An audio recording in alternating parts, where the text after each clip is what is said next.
Chapter 861. The next wave of hundreds of dark corruption coils comes crashing down toward my cores. Instead of aiming to destroy my greater form, they all have a much smaller target to land on. The 3 damaged cores covered in a veil of soul energy, divine threads, and a purple layer of an external artifact's protection. I don't have a perfect visual of what is going on outside my mind after my entire body was destroyed. Yet, I can sense energy fields, and with a strange recreation of ether and vibration-based echolocation, I can make out where and when I'll be hit again. All of the core memories of the most intense breakthroughs, training regimens, and moments of epiphanies and profound understanding are the only memories strong enough, rooted in my subconscious deeply enough to withstand the brutal attack on my decaying mind. There are even more massive cracks forming all over the mind palace, making it tinted in a dark black, purple, and red ominous light. Many rows of bookcases have all fallen into the black abyss where my manifestation breaks, and royal vibrations flood in to speed up the process, suppressing my mind further. I understand that what I've managed to do by concentrating all of this compressed understanding of energy manipulation together, and paired with the rise in my levels, my system finally allows me to fully grasp what celestial energy is. Yet, the white glowing energy forming from these books is still not fully formed. It's bright, hot, and a near imitation of the real thing, but I still sense a need for something extra to trigger the complete breakthrough. This energy feels like ether in a sense, but at the same time it's far more pure, and feels more physically rooted in reality. So much so, that the ether pools in my mind react very strangely to the mental imagery of the celestial energy I summon. When it touches it, I lose low-quality ether, yet my pool doesn't feel as though it's been drained. It just feels like it's been brought closer to the surface of my mind and compressed to become more pure and far more easily accessible. My mind begins to move through what control it has left on the system and my senses, and soon there is a chunk of white energy deep inside my item storage that floats to the forefront of my mind. It's a consolidated fragment of 50.6205 medium-quality ether. Before now, it looked like a dense white rock with energy trapped inside that was impossible to use. Yet, now it looks like the most delicious glowing candy I've ever seen. I let it slip out from my item storage and drop into my mental ether pool without any resistance. It just feels like the right thing to do. The moment it drops in, the fragment begins to melt and spread throughout the entire deep pool. The low-quality ether refinement elixir that Ember granted me has been purifying all of the low-quality ether inside my mind for the last few seconds, even the additional ether I absorbed from the Citadel at the start of this battle. The moment the medium-quality crystal spreads outward, the elixir stops purifying completely, and all of the 100% refined low-quality ether goes through a drastic change. It glows hot white and rises to the surface of my mind. Instead of staying 2 different densities, all of the low-quality ether in my pool seeps inward toward the new denser pool of liquid, and it is simultaneously converted to medium-quality ether while I have an enlightening moment about understanding celestial energy. The books around me glow brighter and brighter, lighting up the small part of my mind with more luminosity, while the rest of the palace turns darker and darker and crumbles all around. In this moment, I understand that celestial energy is just the next natural progression of soul energy. When ether is refined far enough, and the system allows mana to become mature enough, the true combination of the two creates unique properties in every system user that achieves it. As hundreds of coiling tendrils of corruption slam downward on my cores again, a floodlight of white, glistening celestial energy bursts outward. It only acts on pure emotions and instinct, and latches onto the only sturdy form of defense in the vicinity: Celia's purple divine threads. Shimmering white energy floods through them, adding a new layer of protection. Now, not only protecting from physical attacks, but ether-based ones as well. Though, upon collision, this does not seem to matter. My mind palace shakes so violently that the cracks and fissures in the existing palace tear open and swallow everything around me. It turns completely dark. Other than the small throne I sit on, and the fading manifestation of my noble body. Even the books that were spinning around me fade away to darkness. I feel weak and cold, nothing else. This is what being on the true verge of death feels like. I only see extremely faded visuals of my generals left in my consciousness. The one I stay focused on with everything left in my active mind is Maria's. Not only to see the end result of her battle, but it's the only one my fading instincts draw me toward. It gives me a sense of comfort, as outside all three of my cores are being viciously attacked by hundreds of coiling masses of corruption. The celestial energy covering them protects from the ether-based attacks, but the unfathomably strong royal vibrations still phase through all matter and energy lesser than it. More and more dark black cracks eat away at my three cores, covering them in fractured marks, bringing them closer and closer to shattering completely. The final visuals I watch are of a beautiful blue angel slicing through the mutilated frozen body of a high noble demon. Cisco's frozen face shatters along with his cores as Maria's soul sword releases a wave of rainbow ice, glowing with a royal blue aura through the air once and for all. At the apex of the hit, as her 500-kilometer-long destroyer-class soul sword crushes the monster's mind, body, and soul. Her own soul energy core pulses with a white ring of energy around it. All of the dense ether within this demon's mental pool begins to siphon through her blade, through her body, and disappears into her black core. The only visual is a light glow around its outer ring.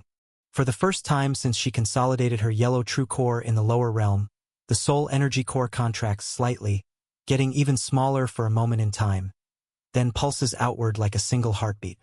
Maria's entire angelic form bursts outward with even more power, blue light, and becomes filled with a far denser dazzling rainbow refracting glow.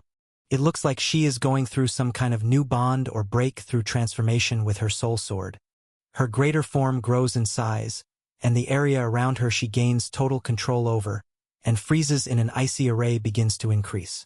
Yet, my visuals of this epic display are fading more and more with every passing moment. Even the small white throne I sit on in my mind is starting to crumble away, and my faint manifestation of arms and legs are dissolving into the black abyss of this mental construct. As even Maria's spectate feed fades from my consciousness, all I hear are thousands of light dinging sounds, and a final text prompt that floats in front of my eyes in the darkness. Rank up. Yes. No. I press yes.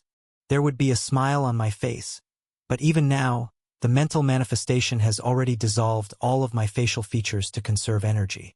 The text prompt fades away, along with the white throne I'm seated on. My body slowly fades and disintegrates with it. All I become is a small white orb in an endless black void.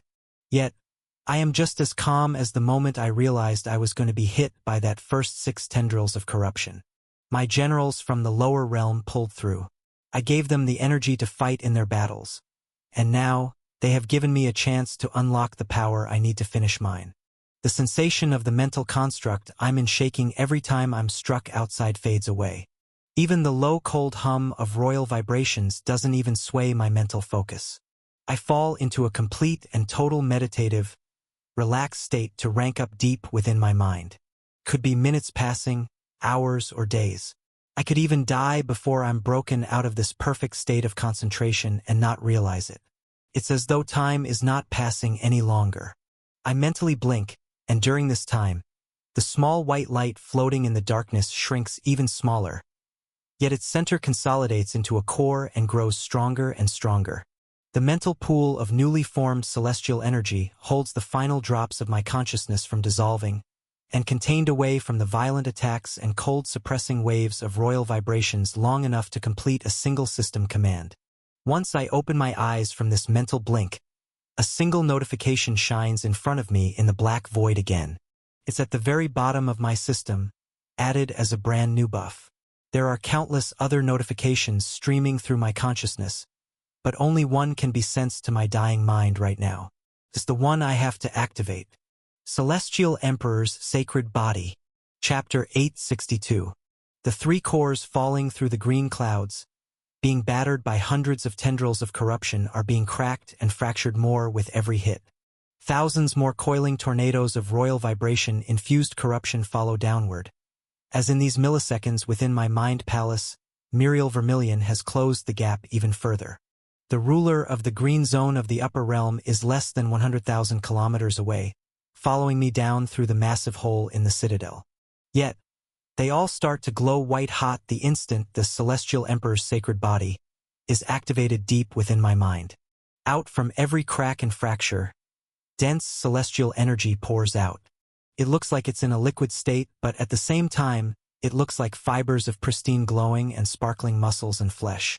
Like my noble form has been injected with a vibrant energy. It spirals out from every crack and fracture, growing from nothing but a celestial liquid, to a mass that twists and grows, pushing back all of the incoming black coils of corruption. They are repelled by the pure explosive force of this strange, living celestial liquid erupting outward. It is hot and has a very unique essence to it.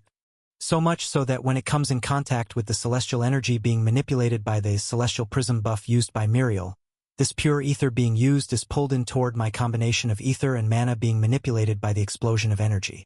The royal vibrations holding the coiling corruption together keeps the majority of the celestial energy from being stolen.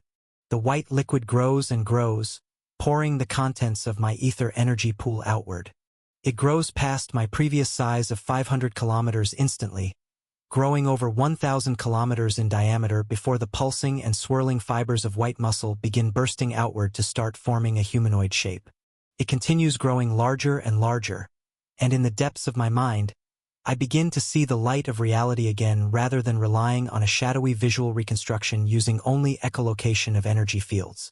I deactivate my mind palace and focus entirely on activating this new buff, along with my self-regeneration's true core ability, instead of a domineering aura of suppression surrounding me, making everything darker, colder, and closing in to shrink my reality. The opposite explodes into my consciousness. My high noble vibrations surge upward in their strength and vigor, now using the celestial energy as an amplifier, as well as the rising stats surging into my mind. Notifications of 100,000 base stat points being added to each individual stat as a basic rank-up reward, the visuals of my linked world surpassing 300 million, and the increase in my borrowed stats by an additional 12% are the instantaneous notifications. Ava and Maria both still hold a full 4% each, answering the question of where the missing 8% still are being used. Only one of them is still mid-battle, but I don't overanalyze this fact. My mind is far more consumed by the burst of perception and control over my environment that is unlocked. A white wave of energy bursts through the air, upward, flooding through the entire Grand Citadel.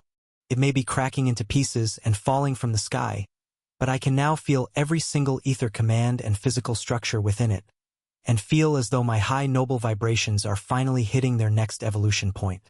This state of explosive enlightenment is what I felt beneath that sea of corruption as it pushed down on me from all sides. Yet I pushed back. That, in a far more violent and explosive state, is happening now. My arms, legs, face, heart, organs, and veins pumping with blood are all recreated by the celestial energy that bursts out from my cores. At the same time, the countless dark black cracks stained with corruption and royal vibrations begin to heal up, negating the possibility of them losing their structural integrity and bursting on the spot. My blood-bonded armor reforms around my body, and even the soul sword that was shattered into millions of pieces, and large portions of its energy absorbed by the corruption, it begins to reform and spin around me again. My sacred celestial body grows larger and larger, surpassing 4,000 kilometers in height. This does not stop Muriel from continuing his downward assault, and tens of thousands of corruption coils come crashing down toward me. Instead of running away or trying to put up an impenetrable defense to hide behind like before, I outstretch my bare hands. The glowing white celestial hands grab onto the first few thousand dense coiling black masses and tear them apart, like a beaded curtain. I drag them all aside with ease, then pull downward, snapping thousands of them off, tearing them from their central mass, and thrusting myself upward with the momentum. I catch my white and red soul sword orbiting around me, and slash across my body with both hands to attack the massive main grouping of over 30,000 coiling tendrils of corruption. A dense white burst of energy slices through all of them, creating an opening for me to fly through, and once again be eye to eye with the monstrosity that is a true royal demon. It's continuing to grow, reaching over 9,000 kilometers even while on its way over, while my sacred body has begun to slow down its growth at about 5,000 kilometers tall once my ether pool releases everything it's absorbed from the citadel so far. My bright white eyes stare into the dark red and purple shadows of an ancient demon, as my soul sword collides with his two open palms, making contact with his cold bare flesh once again. The shockwave is devastating. Dark purple energy clashes against hot white light. A royal holds back a high noble that is on the verge of breaking through to this higher realm. The celestial energy bursting outward is hotter, more dense, and unique than any of the ether in the pool that this demon has been siphoning from Green Zone citizens and purifying for tens of thousands of years. It is an unfathomably hot source of energy, one he was positive this human was not capable of mere milliseconds ago. It is even more powerful than his own lesser version of celestial energy, as demonic energy and mana react very differently to medium-quality ether emulsification. The royal vibrations, on the other hand, are undeniably stronger than the high noble waves of energy coming from my pristine white energy form. This is very clear to me, as even now, when I make physical contact with that monster, I feel a shiver in my soul, and a slow-moving black stain of corruption start to seep through my blade the longer we hold contact. We collide with near equal force, stopping in midair, allowing the explosion of our auras to demolish reality around us. Every single ether command and solid piece of the citadel I felt intact and malleable just moments ago are shattered to dust. Everything is destroyed, mutilated into microscopic particles. It's like the entire green zone stands still for a moment, as a ripple in space between us distorts everything around for tens of millions of kilometers. That includes the layers of defenses held together by a thread Byron a million kilometers above us. Every single layer is shattered like frail glass, and the full power of a celestial high noble aura and the demonic royal vibrations of Muriel Vermilion burst upward toward hundreds of millions of innocent and unsuspecting lords. Reality has turned black and white. Both light and dark auras burst through the air, fighting for dominance. The instant it bursts through the hundreds of millions of lords in the sky, my mind is filled with more notifications than I've ever felt before. None of the lords floating in the sky have the mental capacity to understand what has hit them. The wave of auras is moving so fast that they should all instantly pass out and lose access to their systems. In fact, the burst of energy coming afterward, carrying shrapnel from the citadel, will certainly kill them all. Elite or not, link of loyalty or none. It appears this clash has guaranteed their certain demise. Yet, the system takes this collision of auras, from two reality-bending entities in a clash of mental and physical force, as a catalyst to mutate the system and environment to even include the complex minds of the lords above us as part of our duel. Every monster, intelligent or not, is given an option instinctually: submit to the cold royal waves of corruption, or the warm celestial call of the rising emperor. Hundreds of millions of lords, from 5th to 2nd class of the unintelligent nature, that were trapped in the wilderness for their entire lives, with built-up resentment for the demons, instantly create links of loyalty with me, linking their home worlds to my base of borrowed strength. Many of the lords watching the tournament that have not yet chosen are forced to. Tens of millions more worlds are added to my pool here as well. Though, there is one additional unexpected source of many, many worlds. It is from over 100 million demonic servants, admins or guards, 1st and 2nd class lords' minds trapped in the avatar of their oppressors. They have been unable to think or act for themselves without a mental probing or full override command dictating their actions. All of them were fighting to keep the lords in the crowd in line and stop them from trying to escape through the crack in the ceiling moments ago. Now, their real subconscious finally gets to act on its own. Many of them have only their home world, but many others have more than one, even up to 10 or more worlds from various trade deals or rewards over the millennia. Over 90% of the lords high up in the sky glow bright white with celestial energy, surviving the initial mental burst of the shockwave, while others that are truly loyal to the demons turn dark black, purple, and red, dissolving instantly into liquid corruption. Even now, I feel this demon's overwhelming presence seep deeper into my sword and try to attack my mind and soul again. My enemy is still stronger. I let out a yell, and it echoes out into the air with the demon's mad laughter. The rippling waves of ether, divine threads, and disintegrated citadel mass floating in the skies all start to pulse with the same rhythm as my cores, while I channel my high noble vibrations' true path of creation, and begin to pull it inward to take control of my environment, and pull in even more necessary power. Another final dinging sound rings in my mind once every lord above chooses their fate. Congratulations! Rising Emperor's domain milestone reached. 1, 192, 508, 366/100000000 worlds claimed. New perk unlocked. Galactic Player. Info. The Worldwide Connectivity System. I interface and permissions have been updated. The Fast Travel. I interface and permissions have been updated. The Rising Emperor may now appoint 5 administrators. The Rising Emperor may now borrow an additional 5% of all base stat points and mana control efficiency from all subordinates under the allegiance of the Rising Emperor. Members affected by this perk are not required to be within range of the Rising Emperor's domain. This buff stacks with the Galactic Footprint perk, a Light in the Darkness perk, Path to Domination perk, Authority Among Worlds perk, Ruler of Worlds perk, World Collector perk, World Domination perk, Imperial Reach perk, Expansion perk, Dominance perk, Authority perk, Power Holder perk, and Ruler's Gaze perk if used simultaneously. Chapter 863. Seconds earlier. This may be our last meeting. Fallen One. The upper realm will be sealed after this stunt you pulled. It's been your best try so far, but you are not strong enough to defeat me. Muriel's one weakness. The demonic dragon beams directly into Ember's mind. A deep white and purple claw mark is visible across Ember's underbelly and across the bottom of his left wing. Dense silver threads hold it together, but just like Celia's purple threads, they are a pale, degraded old version of the true power of what they used to be.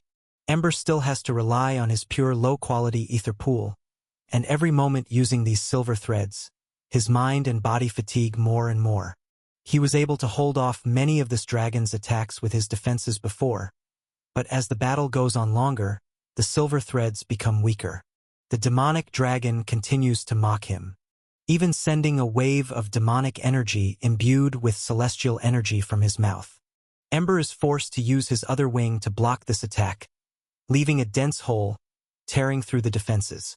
The silver threads may be able to block pure physical attacks, but the difference in ether quality is so vast, it melts through him from the inside. Despite this, Ember keeps a straight face. It irks the demonic dragon to see the losing side of this battle even grinning at him.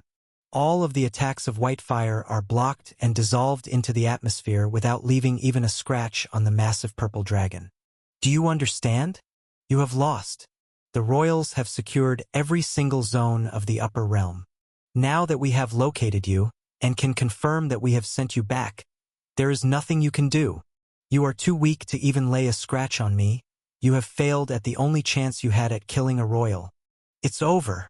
There is a golden light stirring inside Ember's mind, but he thinks deeply to himself while swooping downward to dodge another one of the dragon's demonic pillars of celestial energy. I could use this power, but last time I did to wake up that sleeping elf, I was nothing but a yellow core. Now I am at the peak of a true green.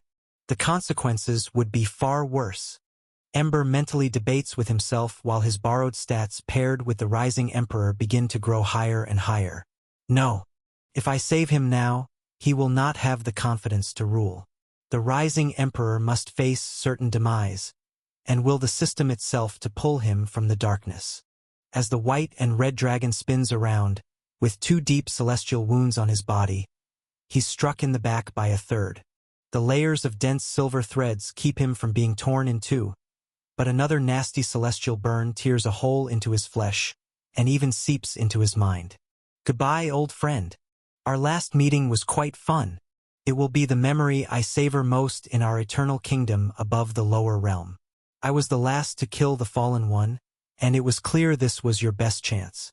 Yet, you were still too weak. As the dark purple dragon charges up another demonic celestial energy burst, Ember still grins calmly. He even stops flying away.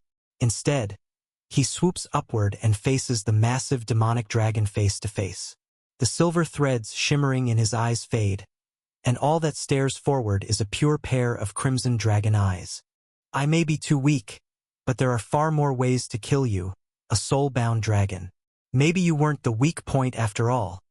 All throughout their clash below the citadel, shockwaves and auras clash above, making noise and leaking out with ether, but nothing is quite like the eruption of power that explodes downward after these words. The entire grand citadel cracks into pieces, and a burst of red and white light explodes downward. It appears to be in the shape of a human, but a few tendrils of corruption follow it, destroying it and eating it alive. Hundreds more continue to slam down on it, cracking the citadel more and more. In just fractions of a second, Muriel Vermilion, in his fully unsealed royal form, comes bursting out from the cracks in the structure and unleashes his aura and full power of tens of thousands of tendrils of energy on this tiny indestructible set of 3 cores. Both of the dragons are frozen in place 1,000,000 kilometers below, near the realm floor. One with shock and fear, the other with excitement and pride, watching the impossible take place. A celestial humanoid body erupts from the tiny point of energy that was getting battered moments ago, and it grows large enough to hold these coiling black corruption tornadoes without issue, and even slice through tens of thousands of them to collide with the royal demon. The tail has been stolen. If detected on Amazon, report the violation. Ember glows extremely bright white as well, his synchronized level reaching 100,000. Every fractured particle of the Grand Citadel explodes out from our collision point. Not only can I sense the 2 massive dragons below the citadel, but I can feel the fights taking place high above in the sky above the hundreds of millions of lords that just swore their loyalty to me. The shockwaves do weaken as they blast out further, but these waves ripple through even Ellipsia, Mensa, the fortress, and far out into the far ends of the green zone, over the sea of corruption where the other generals finish their battles. The notifications bursting through my inner ear, pushing my linked worlds over 1 billion, include demonic servants from other citadels. Even the small trading centers that float around the outer ring of defensive ether commands in the vicinity of the Grand Citadel are affected. The whole rest of the zone only accounts for 10% of the worlds linked through the Grand Citadel, but the far-reaching effects of the shockwave are instantly noticeable to every single living organism in the green zone of the upper realm. Soon, it could lead to the death of 90% of them if I don't do something about this microscopic shrapnel shockwave heading upward toward all of the lords above. It all feels malleable, like I can bring it closer to me using my control over the environment. But, at such a massive range, some of the outer chunks will not be able to be moved or stopped fast enough. At the same time, the sword in my grasp is growing colder while corruption spreads through it. The only direction I can move is down, backward in the direction I don't want to head. The final notification that floats in my mind, showing the new milestone of my Rising Emperor's domain perks, lights up, specifically a new feature labeled Administrators. The instant I think about it, all of its information flows into my consciousness, and even more text boxes float to the forefront of my mind. Appoint Administrator 0/5 slots. Select. Administrators may borrow up to 1% of all borrowed base stat points and mana control efficiency from all subordinates under the allegiance of the Rising Emperor. Additional worldwide connectivity system, I, and fast travel, I, perks applied. When my attention hovers over the selection tab, every single individual link of loyalty bursts into my mind as well. Hundreds of millions of lords on each of the 1 billion worlds that are now connected to my system. With the new World Locator perk I obtained from reaching 1 million worlds earlier, I can now see the exact location of every single one of my linked worlds on a galactic scale. My mind spreads through the green zone of the upper realm, and below it, through curved, compressed, and distorted space. I feel the entire lower realm sitting below us. It is vast, unfathomably large, actually, filled with mostly empty space. Compared to this green zone, it is billions of times wider. Yet, there are small pockets of energy within it, clouds of red, orange, and yellow divine threads. There are scattered veins of unrefined chi, mana, and even demonic energy too. Some areas of space are dense enough with energy to form stars and solar systems. This is where I sense small clusters of worlds. They are like tiny white pinholes all over the impossibly large fabric of space deep inside my consciousness. Through the senses of many links of loyalty on these worlds, I can even see other planets within solar systems that are not under my rule. Many pockets of open space do not have any planets that I hold a link with, in fact. There is far more empty space in this endless darkness that I cannot sense than areas I can. In this moment, I feel both incredibly powerful, but simultaneously minuscule and in awe of the sheer scope of this galaxy.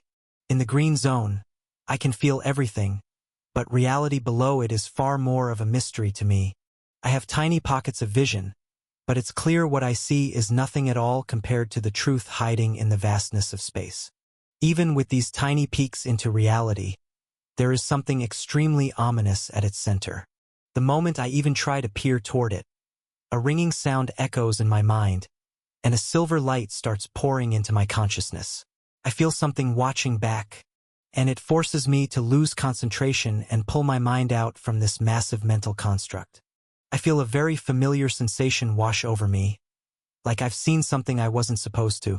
It feels just like the flashes of golden light that blur my memories when Ember tells me of his past. It makes me shiver and fall right back into the reality of my situation extremely fast. I click the first name that comes to the front of my mind, as a memory of them using a protective technique countless millennia ago, as well as just seconds ago, are both fresh in my mind. Run is appointed as the first system administrator. I trust that elf to finish what they started, and I'll do the same. A grin covers my face when I feel a small pushback against me as I lose 1% of my borrowed stats, but at the same time watch a white light that is not my own cover the sky. It gives me the mental fortitude to push through the cold. I don't back down from Muriel, and begin pulling all of the Citadel mass in the air toward me at once. Fragments of the Grand Citadel nearby all fall in with ease, as my pull is stronger, but many other fragments burst outward 2 or 3 million kilometers in every direction. Large amounts of them begin to bounce off a white dome high up in the air, while others hit the back of Ember's large wings down below. He glows with a bright white light and grows in size. The sensation of a celestial energy breakthrough ripples through the air, as he too is ranking up to release a new form. "What are you? How is this possible?" comes out of the mouth of the royal demon that was positive I would die. I smile back, as the waves of green and white clouds in the atmosphere are all sucked in toward me like a whirlpool. My celestial body begins to grow in size again, and manifestations of my soul sword start to form around me, rebuilding the tens of thousands of shattered versions that were absorbed by corruption moments ago. They fend off the coiling black energy that starts to reform around Muriel, and attack me from all sides again. I only focus on his true body with my main blade, and yell back. "I already told you who I am, the Rising Emperor. I am the human that has come to kill you, Muriel Vermilion. You will be the first royal demon of many in the 5 great families to fall by my hand." It is followed by a laugh to mock his own. The cold monster's slow, echoing laugh stops once the corruption being pushed through his hands into my blade cannot travel inward any further. Instead, my sacred body glows hotter and hotter, growing in size, and for the first time I push forward, and the demon's hands give way. Muriel Vermilion is pushed backward, as the sharp side of my celestial blade sinks into the flesh of his palms. Chapter 864. The pressure between us fully releases once Muriel has to pull the coiling corruption attacking me from all sides back in, adding to his black living armor. Instead of attacking, he must go on the defensive. What is this madness? A human with a celestial body? All of the latent potential in the lower realm should have been snuffed out. This does not make any sense. I feel my blade slicing through the real flesh of his palms, and vibrant red and purple liquid dense with royal vibrations pours out. The extra coiling corruption he's pulled back in to block already starts to heal this wound. But it's the look in his eyes as he's blasted backward that makes me realize I've finally gained an edge. They are not only filled with disgust toward me, and the unbreaking arrogant pride of demons. There is confusion and fear, like I've shattered his version of reality, doing the impossible. It only makes me focus harder and grin wider while following him upward. As the darkness seeps back into this royal demon and his hands heal, his body grows even larger. Yet, at the same time, I'm absorbing all of the fragments of the citadel that have burst outward for millions of kilometers. Massive portions of them have been deflected off of a white wall in the sky, and the huge 50,000-kilometer white wings and explosive aura of a dragon's body that emerges from the bottom of the citadel. My mind does not focus on either of these two entities, only the battlefield before me. As I let out a yell and push my plunder's true core ability to its limits, the gravity completely shifts, and all of the mana and divine threads in the atmosphere stop bursting outward. Every single one of them falls down toward me again. I kick off the air, leaving dense white bends in space behind me as I do, and swing my blade across my body again to clash with the royal demon. He lets out a roar while turning back and blocking my incoming hit with a single clawed hand. The shockwaves that come off it are equally as devastating as the first. Yet, there are no structures around us to destroy. We float in the center of empty space in the green zone. Even the clouds have all been drained and refined inside my celestial body. Deep inside, my cores process this energy and my power increases even further. My true green core fully saturates, but there is no colorful change at all. Neither my greater form nor astral form is activated. In fact, they cannot be activated. This sacred body feels like a completely separate manifestation, one that is made from celestial soul energy, mutated from my base noble form. The white energy feels like flesh to me, and in reality it kind of is. This entire sacred body is my ether and mana pools brought out from my mind to create a true manifestation of my soul. It is the most powerful manifestation I can produce, while equally being the most vulnerable. The white soul sword flickering with red flames that collides with Muriel's hand feels just as much a part of my soul as the arms, legs, and heart of this sacred body. First, we're even again. But I feel his outer barriers of corruption give way finally, and I slice through, digging far deeper into his flesh, and this time even slicing off a few fingers and a massive chunk of his forearm before he lets waves of corruption explode and forces himself backward to escape. I laugh louder and follow, colliding with his other hand higher in the air. This one explodes too, but as I lunge in further, expecting him to try and run, the demon sacrifices the rest of this arm all the way down to the shoulder. I'm caught off guard, and the remaining 3 clawed fingers on his first hand spear dark black holes through my chest and down my side as I twist away before he hits any vitals. His deep laugh returns as we're both blasted backward. Both of our bodies are near equal size now, just over 10,000 kilometers from head to toe. His arms grow back as the corruption coils around him like an oil slick. White marks are left behind burning in the slice points, but he only scoffs at them. I vibrate with energy too, burning some of my ether pool to use my self-regeneration true core ability, imbued with celestial energy to slowly mend my wound into a set of 3 dark purple scars. Muriel breathes heavily, but landing that blow has given him enough confidence to look me in the eyes again with rage rather than fear. The system gave a fool like you this much power? What kind of sick, twisted joke is this? I have fought thousands of times more battles, yet the lowest class beast from the lower realm has landed a strike on me. At least these scars will remind me to never get too comfortable again. Raw battle talent will still have to win in the end. He positions himself in a stance that protects his vitals even better than before. Instead of arrogant confidence, it looks like this demon is actually facing me as a real opponent. But he still believes he can win. I will change this fact. Oh yeah? You really think you can still win? What's to say this is everything I've got? What if I've been playing around with you this whole time instead? It is quite certainly a lie that I have been toying with him, but I still have a lot of skills left to use, and anything to break down his confidence further will give me even more of an edge. I immediately release a wave of my strongest intimidation. It's followed by a combination of 2 skills, my phantom step and my body doubles. The strange wave of intense aura to the atmosphere carrying the hot light of my celestial energy, paired with these words, ripples into the already fragile psyche of the demon and begins to play tricks on its subconscious. All of the body doubles that burst out from my celestial body are only weaker mana copies, but even they all begin to splinter outward and burst into dozens of holograms each. Taken from Royal Road, this narrative should be reported if found on Amazon. This, combined with a light magic array to dull the visual senses, my flash step technique to burst forward even faster than usual, and the body double teleportation swapping perk to scatter my celestial body all throughout the massive display of exploding copies of my body that unravel like a 250,000-kilometer large flowering fractal. It's an unexpected mental attack that makes the demon's eyes widen with unease. The instant I feel this reaction, I activate another set of skills. Dark Mist, Heavy Hand, and Shadow Step. There is a burst of darkness that fills the air. Its diameter is over 1,000,000 kilometers wide, like a foggy cloud of black mist. A very common demon skill, making Muriel even more confused at the sight of it. Heavy Hand is a gravity manipulation skill, and I only use it on the small contained area where he stands in the air, but it's used simultaneously with the sensory overload to make it feel like this is just another side effect of my natural intimidation.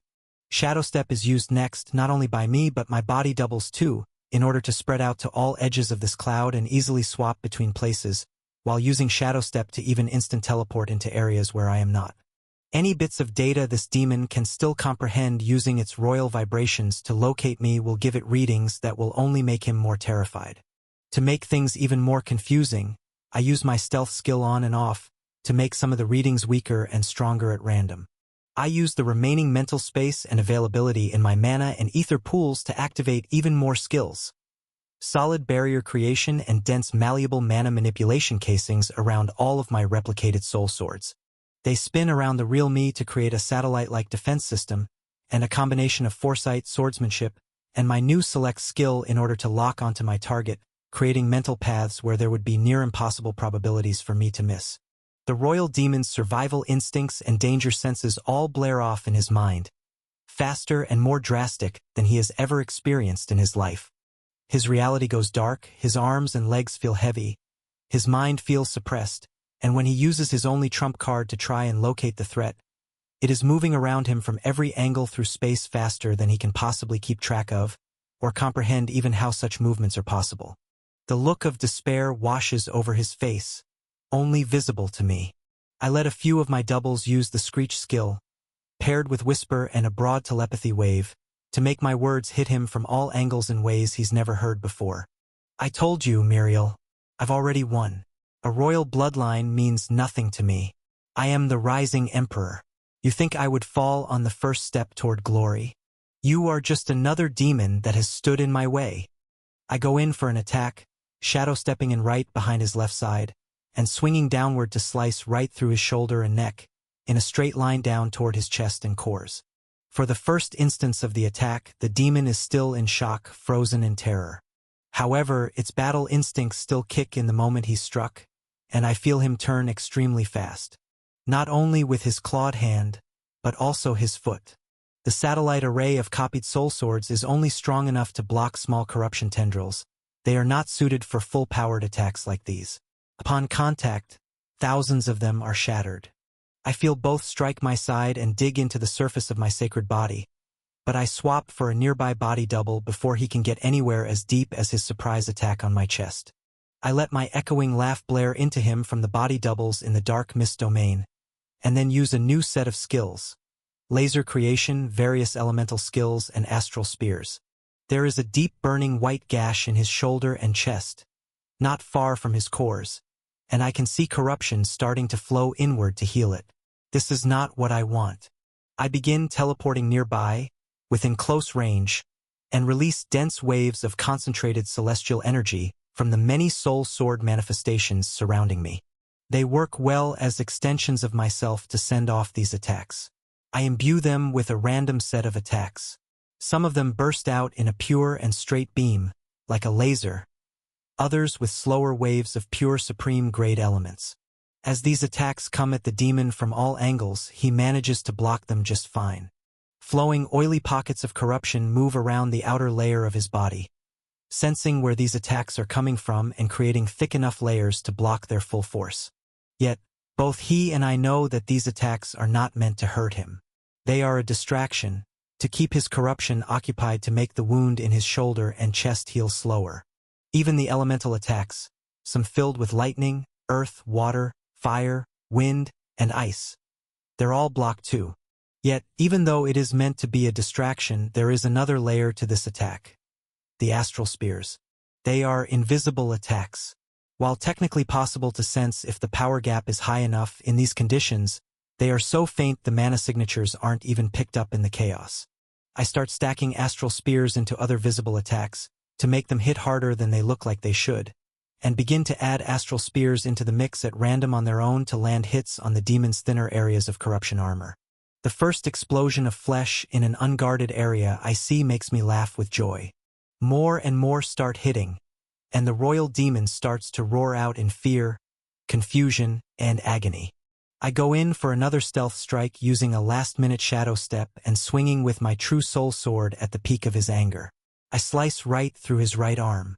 It's severed off before he can even turn my way, and my white blade sinks even deeper into his lower chest, breaking ribs and falling toward his cores again. The furious demon slams his head down toward me, using his long, curved horns as weapons too. One pierces my left shoulder, and his right foot twists upward at a strange angle to dig into my leg next. I swap with a body double away once again before he tears too deep. The wounds on my body are healed while I continue my extremely fast circling barrage of elemental, laser, and astral attacks around the monster to weaken its defenses more and more, while making sure my 2 solid strikes so far are not mended by its corruption. Impossible! This cannot be happening. I am Muriel Vermilion, the last royal guard that shall stand above the lower realm for eternity. It is my duty to the great families. I cannot let any race ascend without the Emperor's word. That is the law. Come on. Duty this. Royals that. The demons are the strongest race in the galaxy. That's all I ever hear before I kill every single one of you. I yell back, shadow stepping inward to slice off one of his legs, and continue the upward momentum to stab through his abdomen. Muriel jerks downward in the pitch darkness, still using his horns as a shield.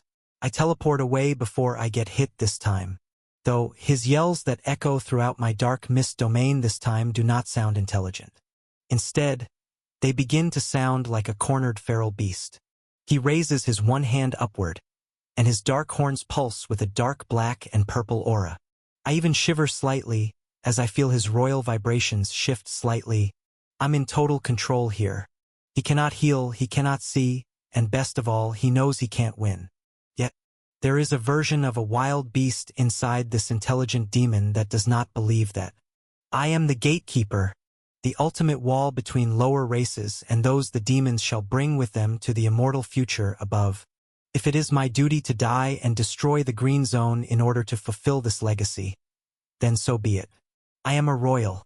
I am Muriel Vermilion. I cannot fail. He yells out through the furious roars as his mind is dragged back and forth from an uncontrollable demonic state. I feel pure rage, hatred, and darkness start to boil through him. It's almost unbelievable. Yet, when I go in for another vital shot, aiming to slice his other leg off, the instant I pierce his flesh, an extremely cold and bone-chilling aura vibrates through me. I'm able to slice further, but I swap with a double backward before he even strikes at me. The very flesh in his body is starting to melt into pure corruption, not because of the relentless attacks I'm throwing his way, but because of some internal switch that has been pulled. Through this isolated black cloud in the sky, his screeches, like a dying bird, mixed with a lion's roar, and even the essence of a horrific demonic dragon's might, it bends and shakes reality itself. My intimidation and heavy hand techniques are being challenged. I only remember seeing something similar to this one time before. It was a visual from the war outside of the throne back on the human world. A third-class demon tried to unseal its bloodline, but its talent was not great enough. It completely lost control of its body, mind, and soul. Many of the other demons on the battlefield ran away, and many screamed that he was becoming corrupted. This is the act of a demon attempting to rise to a power tier its fate-bound talent cannot withstand. I've done it once. I'll do it again, or we all perish. This must be my final test. I cannot be remembered as a demon killed by a mere human. I will be remembered as the last demon to hold the line and seal the upper realm by force. He screams out as the last of his sane mind is consumed by this feral rage-filled version. The roars of a monster echo out again, and I'm faced with a far larger problem than just a royal demon.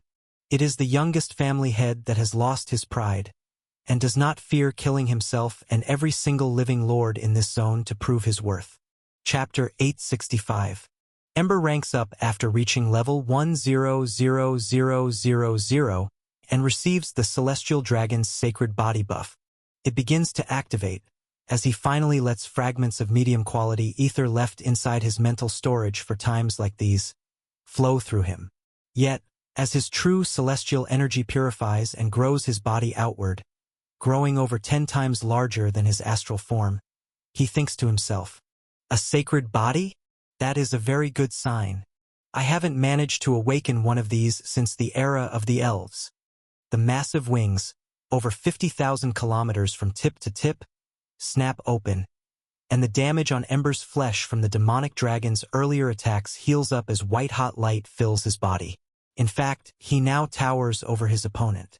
The arrogant demonic dragon that was trying to degrade Ember moments ago is struck with intense fear. Shockwaves of energy from a duel in the sky, from a human and a demon, both the same size, shake the entire zone of the upper realm. The only thing protecting him from these horrific blasts coming out of the dark black cloud in the sky is his enemy. Ember's wide wings act as a shield, and he looks down at the demonic dragon that was so confident moments ago. A breath of white fire escapes his mouth, downward. The demons have caused enough havoc. The same race that unleashed their wrath on this system will be the ones to tear them down. I have fallen enough times. You know exactly where I am headed, and there is nothing more you can do about it. The cycle is finally breaking again. This echoes in the back of the demonic dragon's mind, as a flash of golden light unseals various trapped memories inside its hive mind-like consciousness. The demonic dragon does not even try to fight back. The white translucent celestial flames begin to envelop him, as he stares upward, only seeing the pristine white glowing immortal dragon above him. Silver threads still shimmer beneath his sacred body, and there is a faint golden glow in this dragon's eyes too, as it looks like he is holding back. Two dragons' roars echo through the bottom of the realm, while the explosions high up within the dark mist cloud stop all of a sudden. A horrific roar erupts from within this black void, and the strange mutation of royal vibrations pushes out a cold, rage-filled sensation that fluctuates with absurd power. The waves of energy coming off of Muriel Vermilion are even more strange up close. They're compressing and bending space at very odd angles. Even the black void I've created around me is bending, and small areas of it are being torn apart, like portions of space are being created or revealed in directions I wasn't able to sense until I looked toward them. It feels slightly similar to the realm wave I vaguely sensed before, but in a far weaker state, only affecting small areas of compressed and distorted space. From the animalistic roars echoing out from his mouth, and the beast-like rage filling his eyes, whatever breakthrough he's attempting to trigger is not a fully conscious decision. Dense cracks start forming all over his demonic form, and stronger tendrils of corruption begin leaking out, especially out from the white glowing wounds I've left all over his body. The energy buildup is so fast, intense, and dangerous. I'm positive that in the next few moments he's going to self-destruct just like that corrupted demon in the lower realm, but on a much more massive scale. I deactivate every single skill I have, making the void in the air disappear, to solely focus my energy on my foresight skill. Every single passing millisecond makes the millions of calculated, perceived futures become more and more clear in my mind. Any attack I make will lead to a self-destruction, aiming to take me out and spread a wave of royal-grade corruption throughout the whole realm. I'm positive I can kill him, but my foresight skill does not allow me to see a future to how powerful or far this wave of corruption can truly travel, or if I can survive the impact myself after killing him. Muriel, you will be remembered as a failure, not a savior. I will stop you from destroying this zone and everyone in it. I promise you that, I will do whatever it takes, I yell. All of my manifested white and red soul sword copies surround me, glowing with the barriers and layers of divine and celestial energy. Creates a perfect sphere. I begin adding layers of my solid elemental skills like ice and earth magic to their outer layers, to begin the start of a more solid array, strengthening their weight in reality with a heavy hand. In front of me, out from the cracks in Muriel's body, the corruption that leaks out sparkles with red and purple light, like I'm looking into a vast universe inside him. All of his flesh is melting away, and his entire body has been consumed by corruption. Even his mind. It appears to be compressing in on itself, forcing the waves of royal vibrations to become denser and colder, sharper and more deadly.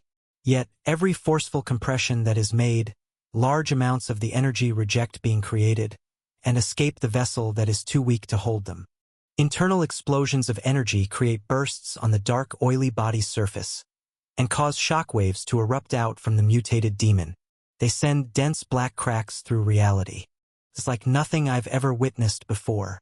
I'm peering into tears in space, some of them letting me look down into the darkness, below this zone into the lower realm, while other cracks lead elsewhere, to pockets of space where the divine threads are compacted so densely that cyan glimmers peek through.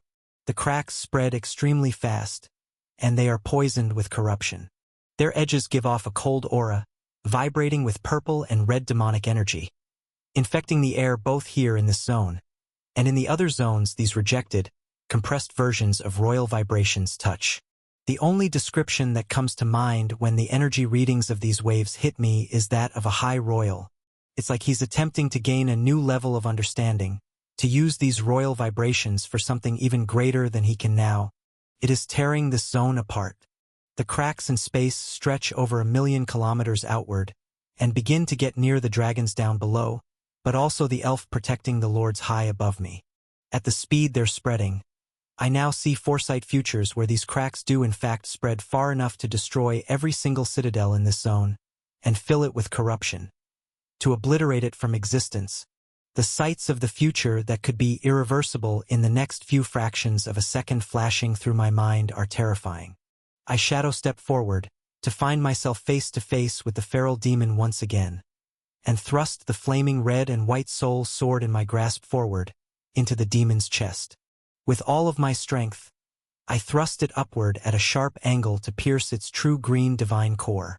By the time I've sliced through its first core, I feel one of its long, curved horns, now filled entirely with corruption and royal vibrations, sink deep into my shoulder. I feel its core shatter, and at the same time cold energy floods into my side, staining my white sacred body with darkness. But I don't back down. I jerk my body to the side and thrust the sword downward toward its heart to crack through its royal demon core as well. This gives it enough time to bite my other shoulder with its rows of sharp teeth, and use its remaining leg to thrust a clawed foot through my stomach. More and more cold energy surges through me, poisoning my body and sinking deep into my soul, as it's quite literally touching the outer manifestation of it right now. It is the most excruciating feeling I've ever felt, but my mind stays completely calm, as I've felt this exact future and many variations of it millions of times already. This is the only way to save everything and everyone. I thrust my sword to the side through the gaping hole in its chest one more time to finish the complete and total shattering of its demonic and divine core. Then, release a wave of celestial fire in between the two of us from my sword. The black demon's body becomes flooded with white light and explodes. This, in turn, releases a blast of energy hundreds of times more violent than the vibrations it was letting out moments ago. This story originates from a different website. Ensure the author gets the support they deserve by reading it there. All of the cracks in reality ripple with a sharp wave of high royal vibrations that release at their full strength, mixed with my celestial fire. The cracks that threaten to shatter the realm pulse white and red, and a shock wave from the center of that threat begins to expand these cracks and make things far worse. The array of copied soul swords that were charging up all of the defensive skills I had are now all set in place, around the outer edges of where every one of these cracks lies. Bright green and white hexagonal arrays appear on the tips of every single one of my soul sword copies. They point inward, creating a defensive sphere that will reflect anything and everything blasted its way back down toward myself at the center. The shock of the blast separated between tens of thousands of my true core defensive abilities. From the outside, this sphere I've created looks almost exactly like the Grand Citadel did moments ago when this fight began. It is close to the same size and position in the air. The only difference is that it glows entirely white. When the explosion goes off inside, for the first few milliseconds, it appears as though nothing at all happened, like my defensive arrays all worked perfectly without any stress. But soon the reality becomes visible. Dark black bubbling corruption starts to become visible even from the outside, creating tens of thousands of hexagonal black outlines on the pristine white structure. It looks like an incredibly massive celestial sports ball with countless patches and seems holding it together. On the inside, I feel the detonation that occurs right in front of me tear my body to shreds once again. The last thing I hear is this demonic beast's wild roar blaring into my consciousness, but it translates into anger-filled, arrogant, echoing laughter, as it still thinks it has won. And truthfully, I cannot see the true future outcome, so it might have. I feel like I've been blown back into my crumbling mind palace again once my vision goes black. I lose all sensation of my body, but I hear notifications blaring in my inner ear. Level up, X29, 314. Use absorption. Skill. Corruption. Celestial grade. Yes. No. Use absorption. Buff. Royal bloodline transformation. Yes. No. Ding. The Divine Emperor's Soul Sword has reached level 4. Accept new evolution. Celestial Emperor's Soul Sword. Yes. No. So many more notifications ring in my mind, but a few glow the brightest and I press yes on everything I see. The massive self-made prison I've created in the sky instantly fills with a dense and dark pool of royal-grade corruption.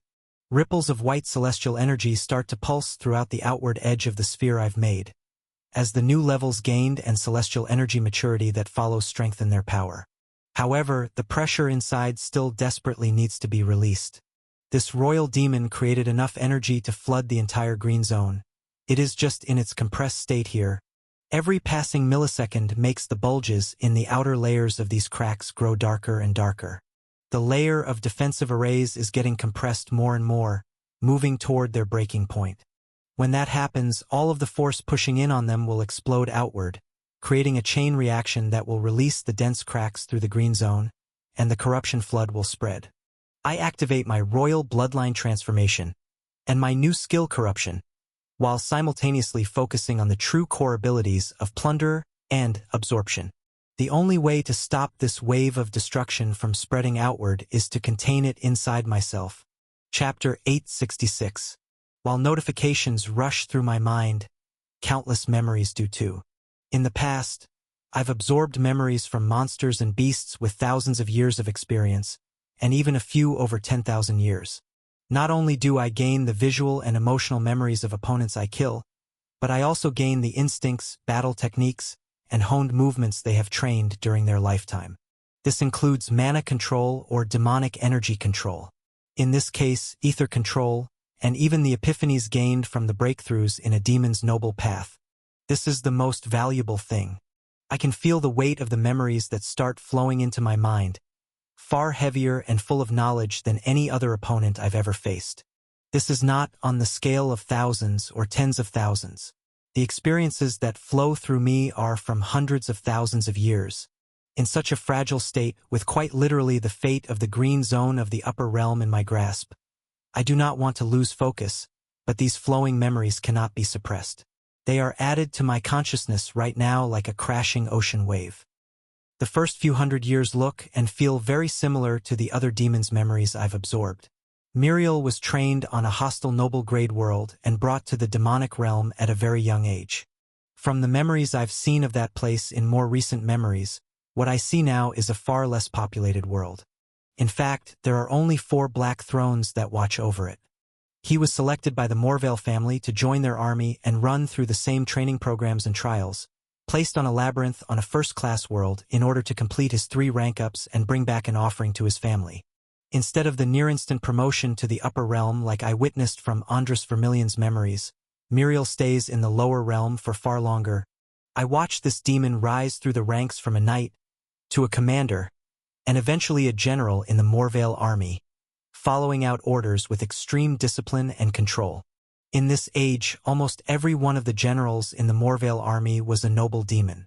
They went on many missions all throughout the lower realm, conquering worlds, retrieving new demons from seed planets, cultivating demonic beasts, and even sometimes helping mature labyrinths on dying worlds where their demonic brethren would have perished with the world due to lack of mana circulation if they never arrived. It is not just a few dozen galaxy-wide missions, nor a few hundred or even just a few thousand. This demon conquered the stars. I see through his eyes and feel all of his actions through hundreds of thousands of enormous large-scale battles where he nearly lost his life. This noble demon would drop down alone into near-noble-grade worlds in the star system of elites and take on thousands of true-cord monsters all at once. Visuals of many planets exploding fly by, as many of the wars he won ended with him sending a message to the other lesser worlds in the solar systems so that they would submit without having to kill them too. He was a ruthless fighter and an extremely strong noble demon. But there is one thing missing in these first 100,000 years of endless missions under the allegiance of a voice in his head. Lucien Morvale, a royal family head. I never witness his skill, corruption, nor do I ever witness him use anything other than his basic noble bloodline transformation and his two skills, shadow step and demonic energy manipulation. It's not like he was just keeping it a secret either. I have a full view through his eyes, looking into his system, and see that corruption is not one of his skills. There isn't even any anger or rage built up in this demon like I felt during our battle. He really does just seem to be a mindless drone, following out the orders of his family head. Countless more years pass, and I even witness a war take place on a very familiar planet, Kelfer, where he and many other noble demonic generals, and countless first-class commanders and knights, flooded a wyvern's world. From Muriel's point of view, he went in, killed the wyverns necessary to ensure his squad's success, and left once the throne on this world was secured by another general in order to ascend to the upper realm. A noble demon named Cisco Morvale was tasked to watch over this world and implement some new testing on demonic beasts, but Muriel never paid much attention to this. It was nothing but another successful mission in his mind. Tens of thousands more missions fly by. The noble demon experiments with swords, axes, shields, hammers, and all kinds of soul weapons, but never finds one that suits him.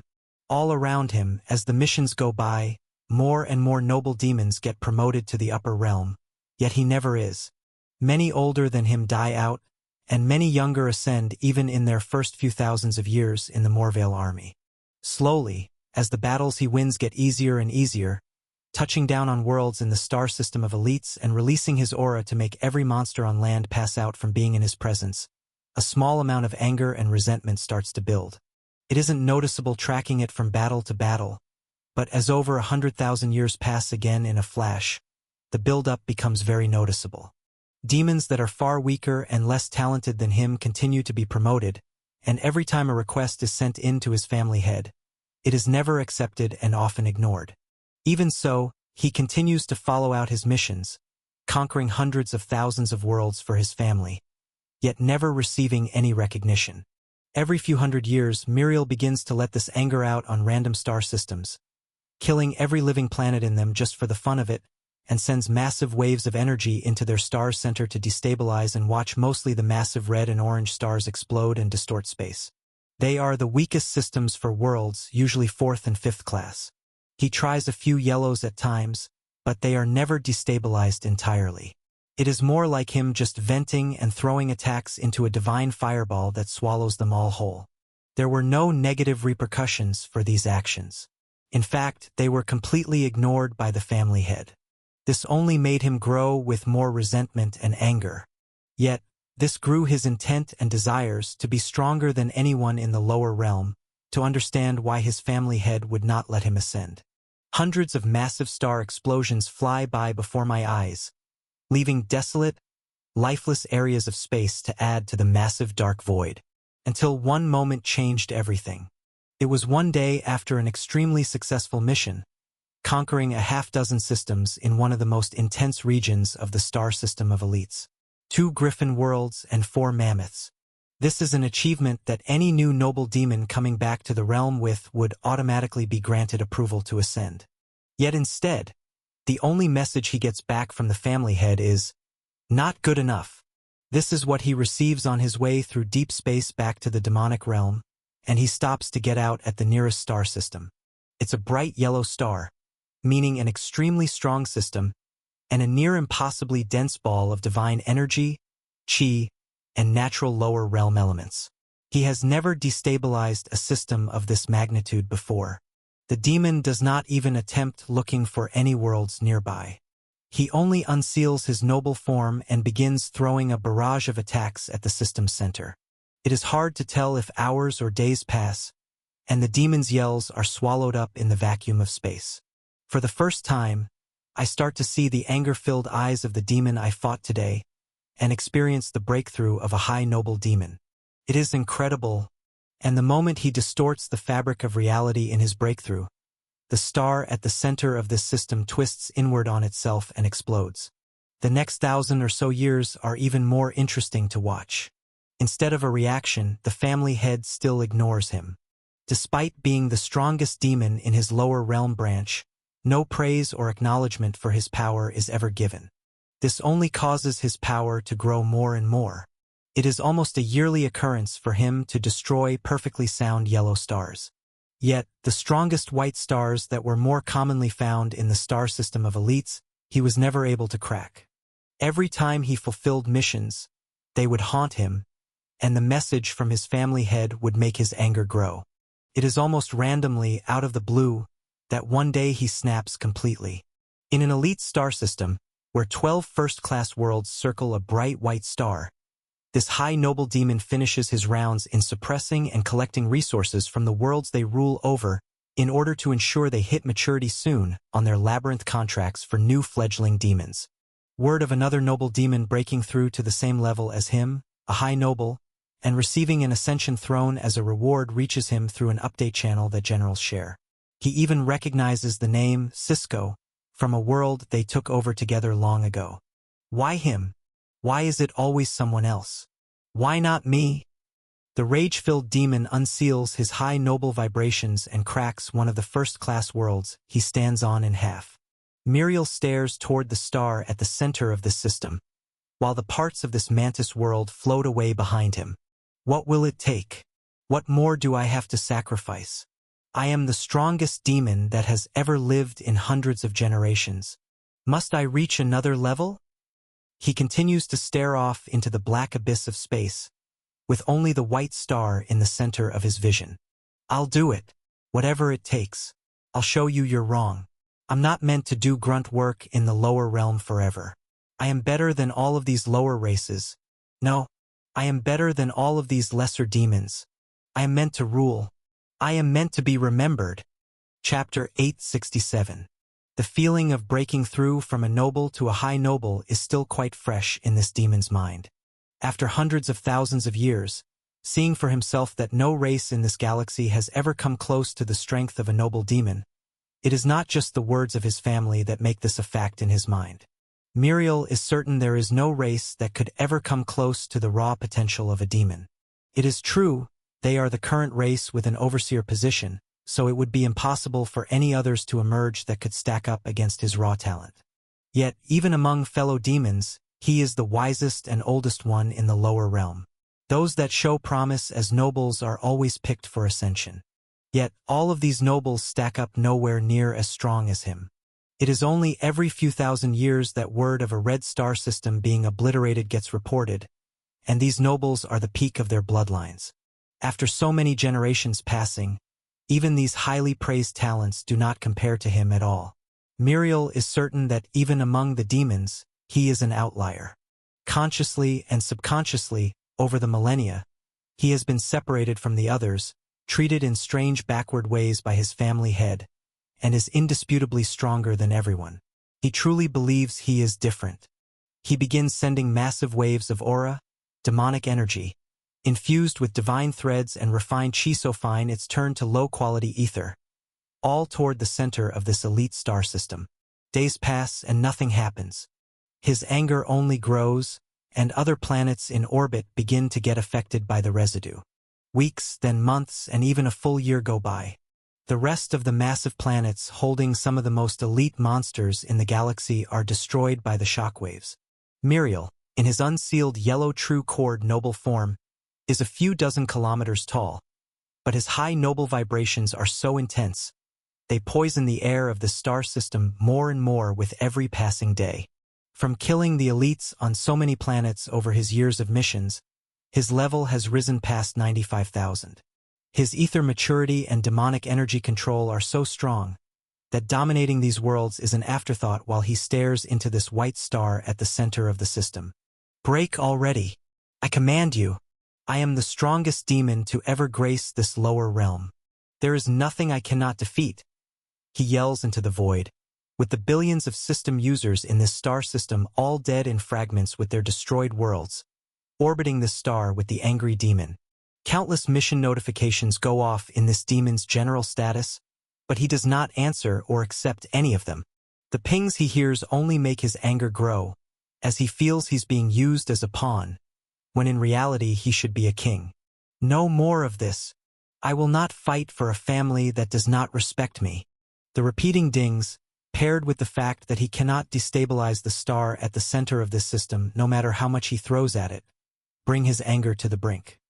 His high noble vibrations even travel through space far enough to begin reaching other neighboring star systems. Get out of my head. All of you. I don't want any more of your help. It's not like you ever gave me anything in the first place. I've just been used. Why not kill me and replace me with new blood? I'm too strong for this lower realm anyway. You'll all regret this torture. For what you've put me through. I'll climb higher and rule those that look down on me. Ancient-sounding roars are smothered by the vacuum of space, and the high noble demon's eyes start to change colors, to a dark black and red within the light purple mix of a normal noble demon. He is unsealing his bloodline further, trying to replicate a process that can only happen once, after a demon successfully comes back to the demonic realm and is granted the right to unseal their bloodline to see their true potential. He is breaking all of the normal rules of known demons, using his ether and high noble vibrations to crack this barrier of potential once again. I'll sacrifice everything. My skills, take them. My affiliation with the Morvales, take it away. Kill me here if I cannot grow further. I cannot continue living under these unwarranted shackles. Unauthorized duplication. This tale has been taken without consent. Report sightings. At this breaking point, another notification for a random mission in a star system across the galaxy rings in his ears, and it completely breaks him. Even the system itself, I'll tear it down. Anyone that tries to suppress me, while living or dead, I will make them pay. I will be the emperor or kill him on that silver throne. All of a sudden, the ringing in his ears goes silent. The final attack he throws forward at the glowing white star connects, and is filled with so much fury, it finally splits it and disrupts its natural state of combustion and rotation. The High Noble's vision becomes consumed with a blast of hot white light as the star explodes. At the same time, his attachment to the system and the Morvale family wavers, flickering in his mind, as his intent and will on the universe itself is so strong, it becomes reality. His divine and supreme grade skills are wiped clean from his status, and all of the mental connections between him and the generals and even his family head are severed. His desire to destroy and tear down the system itself, and all those around him, becomes his only desire, staining his heart black and turning his whole body into anger and resentment incarnate. The wave of hot ether and divine threads from the star's blast that collides with him is so hot and powerful, that any noble or even the strongest high noble demons from the lower realm would all normally be instantly killed. But the waves of gravity, pure intent and willpower, and rage created from this royal bloodline unsealing create a pocket of space, a few thousand kilometers wide, about the size of a small planet. The waves of energy bend around him, and Miriel survives the blast. His system is successfully mutated, gaining the corruption skill. Yet, the memories of the next few hundred years are just of him laughing and floating in the silent void of space. He has no connection to any other demons, yet he is finally free. All of the excess energy, monster remains, and parts of worlds and the star in this dead solar system are absorbed into his body, all converted to corruption. In the cold, dark silence of space, he practices every day, learning how to use this power, and plots his revenge.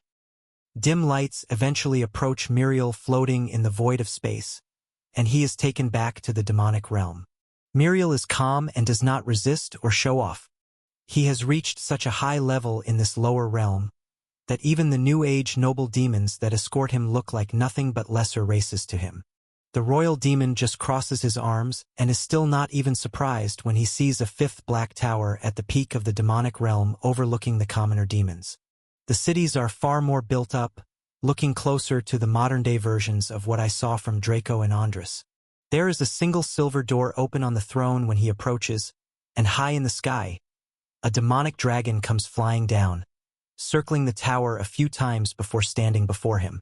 This is the bonded dragon he claimed in a labyrinth long ago, that stays behind in the demonic realm when he is off on dangerous missions. It is known that after the first-class rank, the paired dragons of demons become weaker than their bonded pairs. They do not share the same path. The two look at each other, but do not speak. Muriel only releases a portion of his royal vibrations on this world. It is a minuscule amount as he does not even have his noble form activated, but even this weakened version of the waves makes the whole world shake. Mountains on the far side of the demonic realm break apart, and every single demon on that planet loses connection to their systems momentarily until Muriel stops. The dragon then speaks, smiling. "Welcome back. You've changed quite a bit. I take it this is why you've been chosen to become the fifth great royal family head." Muriel does not act surprised or react much at all. He only nods and steps forward into the silver archway like he owns the throne already. The demonic dragon's smile only grows more as he flaps his wings and follows. A series of trials pass by, very different to my own, but with similar difficulty and rewards. Muriel does not seem fazed by this either. Even the stairway upward, accepting green divine threads into his core, and ascending to the upper realm. The demon keeps a straight face. The only thing on his mind is the voice of his old family head, Lucian Morvale, thinking of all the ways he will kill him once they come face to face. Yet, upon his arrival to this vast new realm filled with green clouds, flying past massive floating citadels in a small white orb, Muriel is brought to the Grand Citadel, but does not take the entrance that I remember taking myself. He's plunged deep beneath the clouds and brought to a small black facility beneath the entire floating orb. The white fast travel orb that brought him and his dragon here does not slow down until he lands deep inside this facility and is sat in front of a massive silver reactor plunged deep into the bottom of the realm itself. Bright and thick white strands of ether so dense it doesn't even seem real shoot upward from this reactor, a few dozen kilometers, yet they seem to disappear into space. They slip through reality, like they're connected to somewhere else, a higher zone. Muriel's eyes fill with a small sense of wonder, as he pieces together that him jumping up realms like he just did must be where these strands lead, somewhere higher, though there is not much time to think on it, because a familiar voice echoes in his mind that turns the wonder to anger and rage.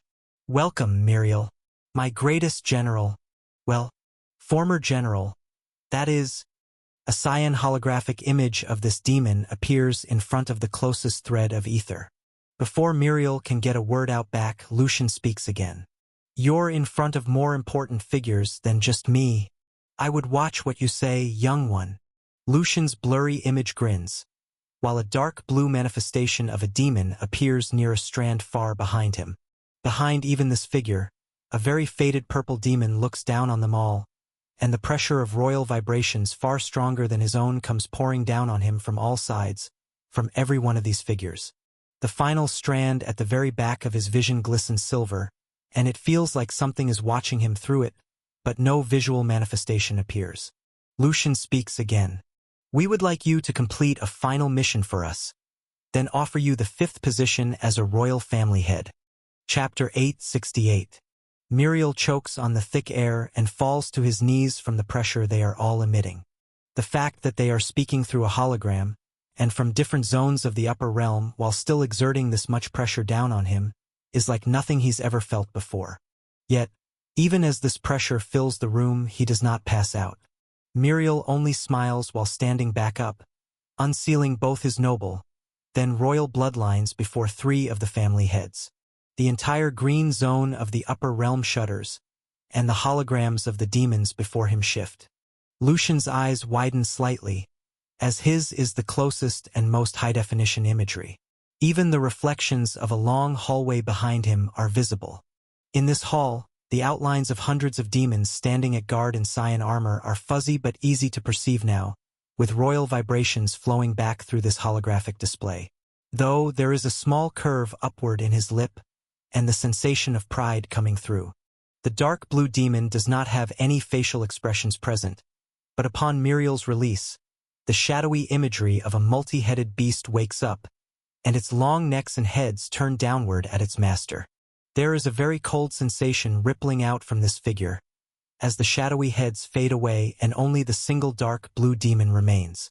They feel like a statue, looking down with no emotions at all, only here because they were called to do their duty.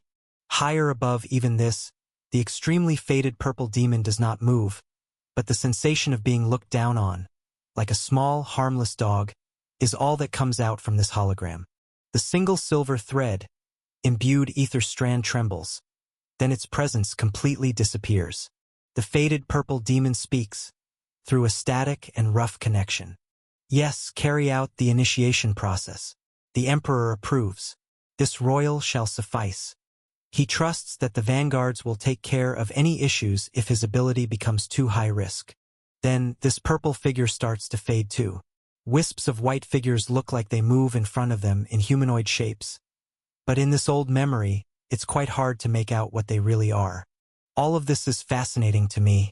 I sensed this reactor below the Citadel earlier, but seeing it being used to contact higher realms, and get a look at some of the family heads, is like I'm walking right behind enemy lines.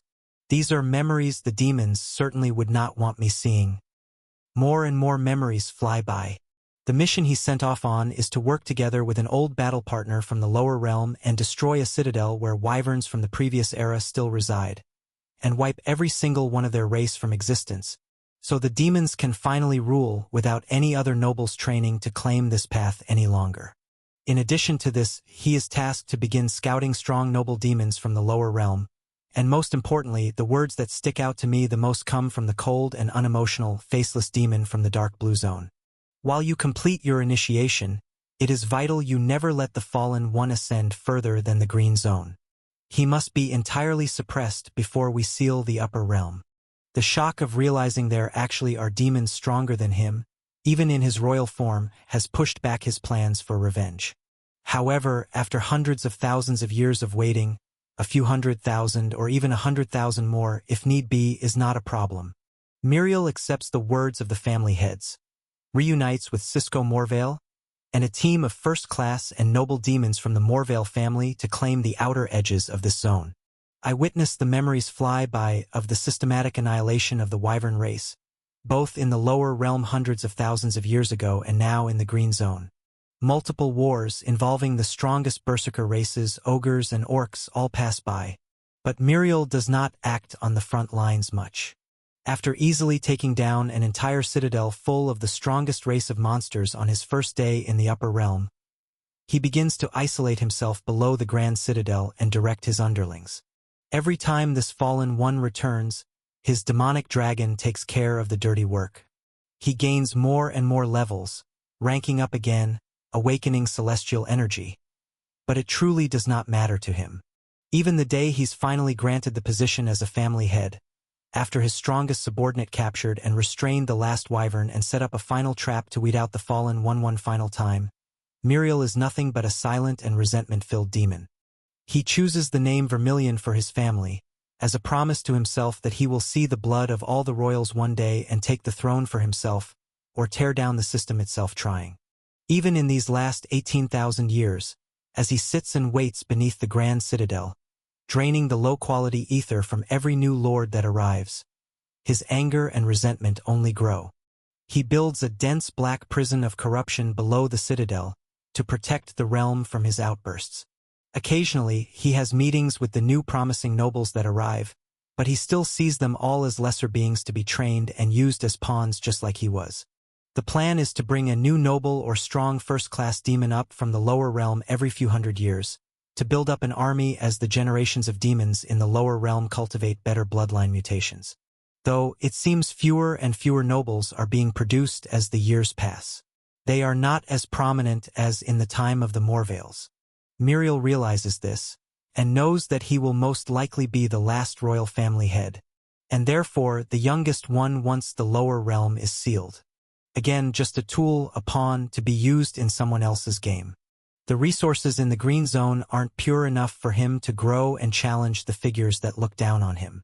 He is being suppressed, and again, there is almost nothing he can do about it. This demon's corruption, and hatred for the system, and those that try to control him, grows even more as he's left in isolation. So much so, that I begin to feel and understand that he has even created contingencies upon his own death. If he is to be betrayed by any of the family heads or killed by this fallen one, he will still leave his scar on history, and completely consume and destroy the green zone of the upper realm. Even the memories of my own arrival to the upper realm as Draco Vermilion fly by, but they are but a small droplet in the vast ocean of memories and emotions this true monster has. There are millions of packets of data that have been compressed and stored away that I don't have the time or mental power to unravel right now, but they are neatly stored deep in my mind palace. All of a sudden, time in the current day resumes again. The flash of memories ends in this very moment, watching my own sacred body be torn to pieces by the blast from the opposite point of view. I've killed this demon, but I have not won this battle yet. He planned for a scenario like this. This is the second time my entire body has been destroyed today, but this time it certainly hurts more than the first. It is because it's not just the energy form that is being torn apart, it is my ether and mana pools, directly tethered to my soul and system. My sacred body cannot even withstand the horrific blast. Though it is not entirely lost. The pristine white celestial particles are all still contained inside this floating sphere I've created. In fact, some of the pieces of my soul bounce back off of the defensive arrays toward my cores that rest in the center of this creation. Though, from nearly the same exact point where Miriel's cores burst, oily waves of royal-grade corruption continue to pour out, even after his death. It is like they are flowing out from a single point in space, connected to some kind of storage dimension, making the density of corruption in the environment thicker and thicker. In order to not be completely consumed myself, I try to take control of the absurd power using the very skill that created it, celestial-grade corruption. The simultaneous use of my new buff, the royal bloodline transformation, makes my three cores vibrate with an intensity far greater than the high noble waves they were sending out before. I'm using all of the Grand Citadel's mass and energy right now to build this array using the creation aspect of my high noble breakthrough. But I feel these waves becoming even stronger, vibrating through reality with even more intensity. Some waves feel extremely hot and sharp, while others feel dense and cold. Every one of them pulsates like a new heartbeat, and I feel myself struggling to unseal this buff. The exact sensation of Miriel breaking through from a high noble to a royal is still fresh in my consciousness. But the conditions to trigger the same kind of breakthrough for myself aren't available completely. The three cores in the center of this growing pool of corruption start to sparkle with the same light as my noble human form, getting ready to adapt this new transformation into something entirely different. Yet, the pressure pushing down around me is suppressing me too much. In the depths of my mind, I can feel and see tendrils of dark, oily, corrosive energy trying to tear apart my system from the inside. Even as I activate my corruption skill, I cannot take control of the darkness that surrounds me. It's been infected and mutated too far. The royal demon's attempt to break through to a higher frequency has created a substance far too strong for him to control. Now, I'm having the same problem. Visible cracks on the outer layer of this white sphere in the air start to form.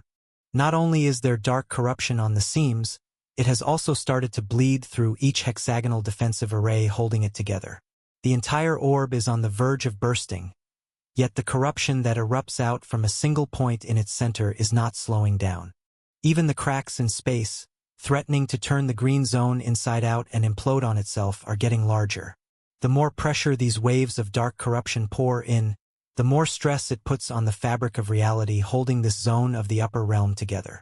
The cracks widen with every passing millisecond, yet no corruption leaks out into them to relieve the stress. The tears and fractures in space react in a strange way with this zone. As they open up wider, less space is left here to interact with, and the growing pool of corruption becomes even more compressed. I feel the seed of my royal form ready to blossom, but the frequency of my vibrations is being distorted by these cracks in space and the mental and physical compression from the black pools. Every time small glimmering versions of my body start to rebuild, they're eaten up faster than I can grow. I want to contain this blast, but without a form to hold it, this is going to be catastrophic. I want to yell but have no mouth or lungs to do so.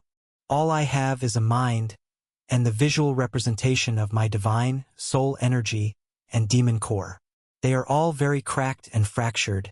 Some of this damage is from the blast that occurred just moments ago, but other, older dark fractures that haven't healed are from earlier in the fight when my body was destroyed for the first time. There are only 2 other instances in my life I faced an issue like this. One was inside Celia's construct when I was testing the limits of my divine core, and learned that my mythic grade absorption skill allowed me to mutate my cells and awaken an astral body later on after the fact. The second time was inside the throne on my way up to the upper realm, when I used the divine grade absorption skill paired with a true core ability in order to mutate my body, mind, and system further, allowing me to keep my flesh and bones when traveling to this plane. Now I'm faced with my hardest challenge yet. I need to push my unique skill even further to survive and save the green zone of the upper realm. As my cores crack even more while I think to myself, and the waves of half-high noble, half-royal vibrations seep out from me, attempting to break through, I open my status and upgrade a single skill. Upgrade. Absorption. Divine-Celestial. Cost, 100,000 pp. Yes. No. I press yes. Chapter 869. All of my senses become covered in a bright white light. I feel my extremely refined ether pool grow hotter. It has already been tethered to the system via my mana pool to create celestial energy. But the moment this upgrade is triggered, something shifts deep within my soul. My soul energy core contracts, then pulses outward like a beating heart. The shock waves of white celestial energy that pours out, floods out to finally push back the corruption that surrounds me, letting my sacred body grow outward. Though into the physical realm is not the only area this upgrade spreads. I watch my celestial grade absorption skill change color on my status to begin glowing with a hot white essence. Instead of stopping there, the pulse of celestial energy that ripples through my status begins mutating every single one of my skills. Dinging sounds echo in my mind while all of the skills, buffs, and even blood-bonded gear on my status shimmers with a celestial glow. All of my skills instantly upgrade from their current states to celestial grade. Even my unique human-only skills, some that have been stuck at no grade since the day I received them. My elemental skills all shimmer with hot white light too, forcefully upgrading to celestial grade. Countless new movements and mental techniques float from nowhere up to the surface of my mind. They become instinctual and second nature, like I can activate them as easy as taking a breath. This feels similar to when I awakened my first True Core's divine abilities, as when I used new skills, they would have additional strength and characteristics amplified by my divine core. Yet, the feeling comes from my soul energy core this time. All of my skills, buffs, abilities, and soul itself has strengthened to a new level. This, paired with the fact that I'm actively trying to activate my sacred body and break through to release my royal vibrations, all adds to the rush of power that streams through my mind and body. When my sacred body is rebuilt again, it is still a pristine celestial white, but it looks like it has a blood-red metallic shimmer to it. Depending on the angle, it even glimmers darker to create simultaneously a dark black metallic hue. This is the result of the royal vibrations awakening and pulsating out from all 3 of my cores. It is not a true color, but for those that can sense the awakening of a path, the frequency that vibrates out gives off these strange color readings. To anyone below the noble grade mental capacity, I appear bright, blinding white. Though, it's not like anyone can see me anyway. My sacred body is being rebuilt in the center of a compressed orb of corruption. And even still, the single point where the corruption flows out continues to build the pressure inside this creation of soul swords and defensive arrays I've built. The pulse of celestial energy outward becomes visible on the 1 million-kilometer wide orb, as it's strengthened and grants me even more time. Yet, at this rate, it's still going to break open if I don't contain this corruption. My arms, legs, heart, and head are regrown, and my shimmering white, red, and now metallic black soul sword starts to circle around me slowly, causing the corruption in the dome to spin too. My form grows even larger than it did during my battle, now standing over 15,000 kilometers from head to toe. However, my royal vibrations are still quite suppressed. Half of them are still at the rank of a high noble, and others are dense enough to strengthen my body enough to withstand the royal waves left over from Muriel. There is still something holding me back from fully breaking through, yet, figuring it out is not the highest priority. It is an overwhelming sensation of wanting to adapt my body and mind further to the environment I'm in. This is what my soul craves right now. These are raw instincts that I can fight, but they do grow with hunger as my absorption skill desires to adapt and absorb everything at my fingertips to create more power and abilities for myself. Yet, the energy in the air is far too dangerous to allow molding completely with my sacred body. My celestial grade foresight skill gives me every single mental and biological danger sign not to accept it. The mutated corruption is programmed to tear apart and eliminate everything it touches. Even the outer layers of my sacred body now are constantly being attacked, devoured, and rebuilt. The cracks in the zone don't stop getting larger, and the pressure buildup on the outer walls of this array feels as though they're going to burst within the next few fractions of a second despite the new strengthening of their defenses. I run through hundreds of millions of scenarios in my head using celestial foresight, and almost all of them lead to me succumbing to the corruption, or surviving for a few more seconds by sacrificing the entire green zone. The longer I wait, the more visuals of everyone dying over and over I see, and still no ways to save the zone. The hundreds of thousands of years of this corrupted demon's life are still fresh in my mind, and I can feel his built-up resentment and rage in every new pulse of corruption that pours out from his shattered royal demon core. He really did plan for everything, I murmur to myself, while beginning to see new future paths in my mind. But maybe our goals aren't so different. You can't have my body or soul, but if your desire is to kill and destroy the royal family heads too, then so be it. I plunge my sacred hands forward, deep into the point at the center of where the corruption waves come out. Just like any other demon core, I let it fall into my palm. My sole focus is to use my celestial grade corruption, budding royal vibrations, and resonance with my own demon core, paired with my absorption skills' divine and celestial attributes, and give this unstoppable force a vessel with the same desires. All of me cannot accept this path, but a part of me can. In this moment, I truly believe absorbing this deadly royal grade bomb into my demon's core is possible. With now hundreds of millions of other options ending in failure in my subconscious, this is the only way. My intent and willpower to do so is heard by reality itself, and dense black tendrils of corruption begin seeping into my palms. Instead of corroding my sacred body on contact like usual, they stream toward my chest and begin to pool up in a dense black ball within my purple demon's core. Outside the sphere of celestial energy, high noble and royal vibrations, the rest of the green zone feels as though it's gone silent. The abrupt shockwaves coming off the human and demon's duel is now completely contained, and no longer ripples to the outer edges of the green zone. Above this dense white floating orb, there is a greater form of an elf lord, that since borrowing 1% of the stats from over 1 billion worlds, has now grown to be over 1,000 kilometers tall. The thick barrier of ether and mana, held together by an ancient light elven technique, was enough to block any harmful debris on the hundreds of millions of lords above the citadel. Ren's flashbacks of failing to save their homeworld are not repeated. The elven lord is experiencing a rush of endorphins and satisfaction from protecting these lower races this time.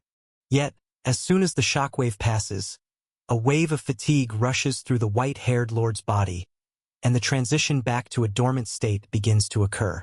The protective barrier starts to weaken, but the elf looks downward, past the massive celestial orb in the sky, toward the realm's floor. At the same time, high above even this, there are still two noble demons that have managed to survive the chaos.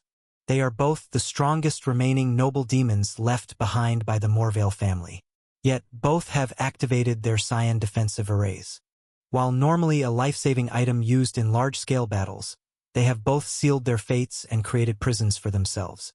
Zacian, the Scarlet Berserker, is millions of kilometers in the air, hundreds of thousands of slashes into using this demon as his personal piñata.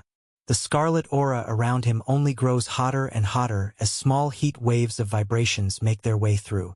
In fact, after completely refining his low-quality ether with the elixir ember shared with the warlords, and this real-time breakthrough of his Scarlet Clan's path evolving and fully awakening to the strength of a high noble, glimmers of celestial energy form in the tips of his sword strikes. Zacian cannot cut through the Cyan threads, as it is impossible to do so in this zone, but waves of high noble equivalent vibrations suppress this demon's system, and celestial energy seeps into his consciousness, melting his unguarded mind. There is nothing this demon can do, but slowly feel himself die at the hands of the last Scarlet Berserker, knowing he has failed his family head. Still, even as he meets his end, a visual hologram of everything below him in the green zone is transmitted back to his leader.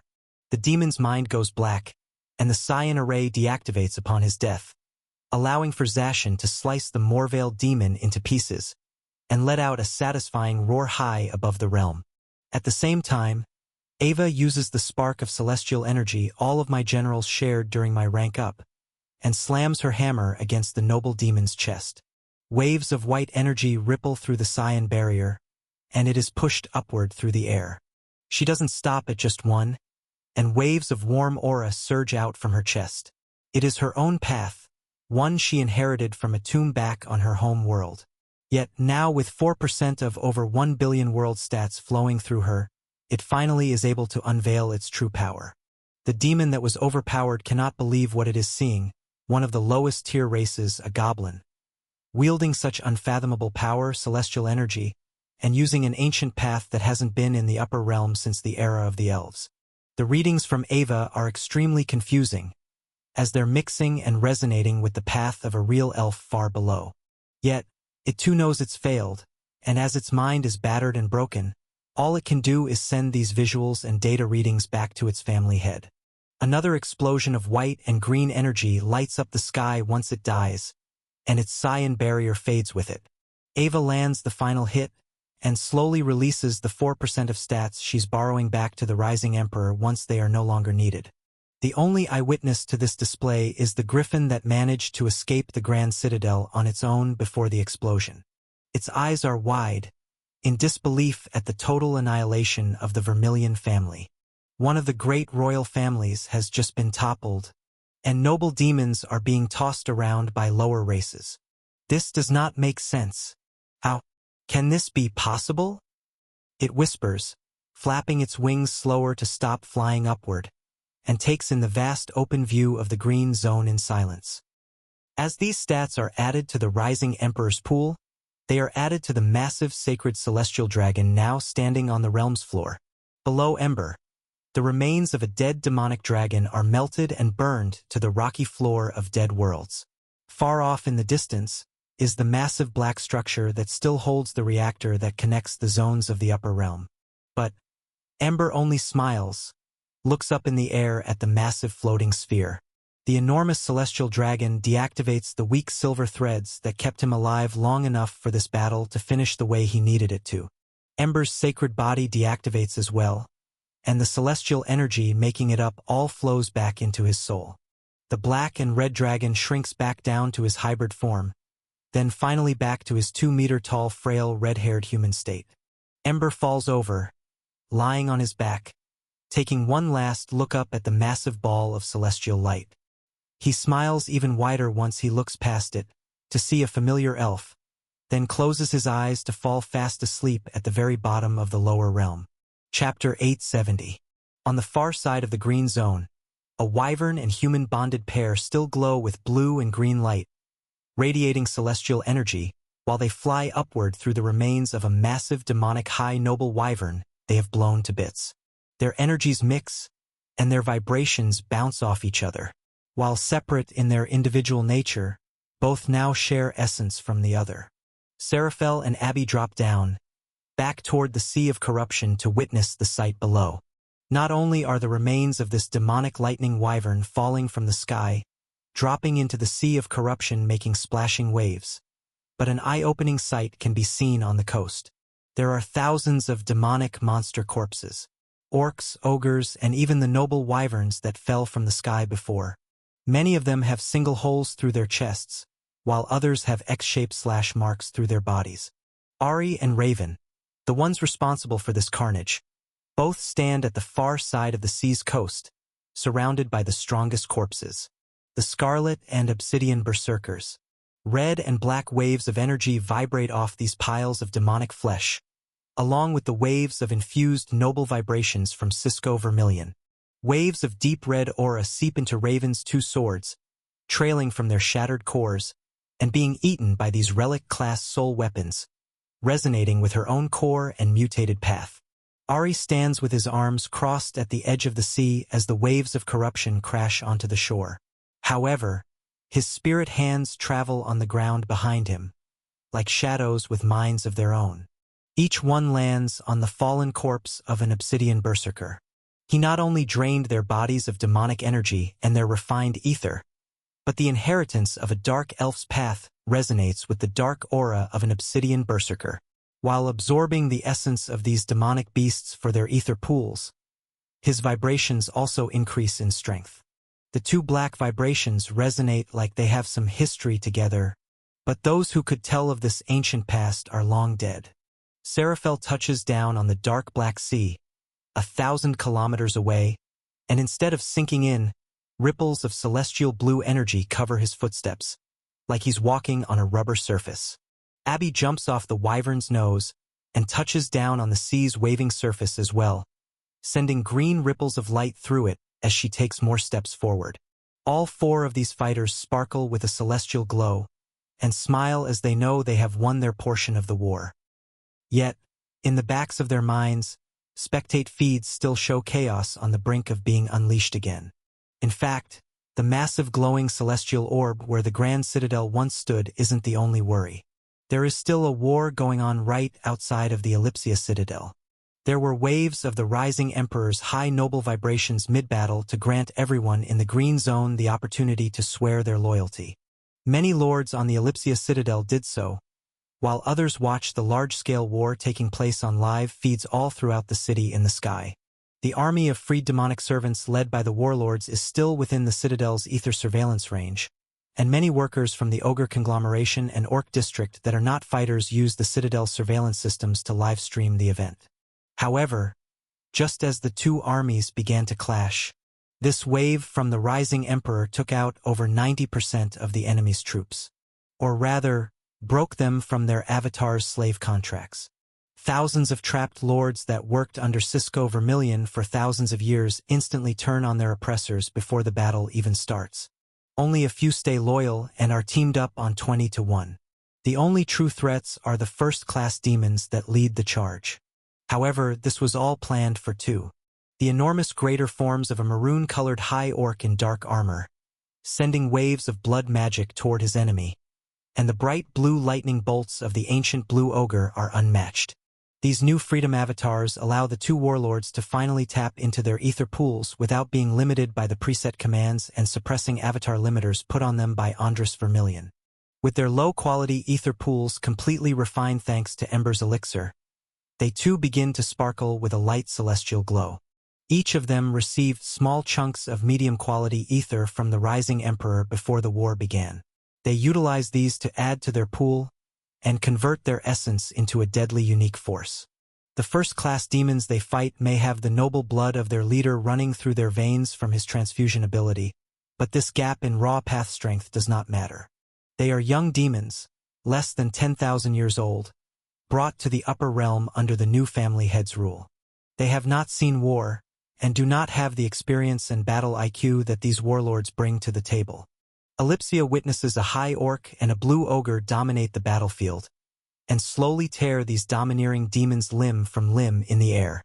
While the demons throw extremely powerful raw attacks that could take them out after being hit a single time, Torvak and Asik zip around the battlefield with jaded expressions and focused counterattacks.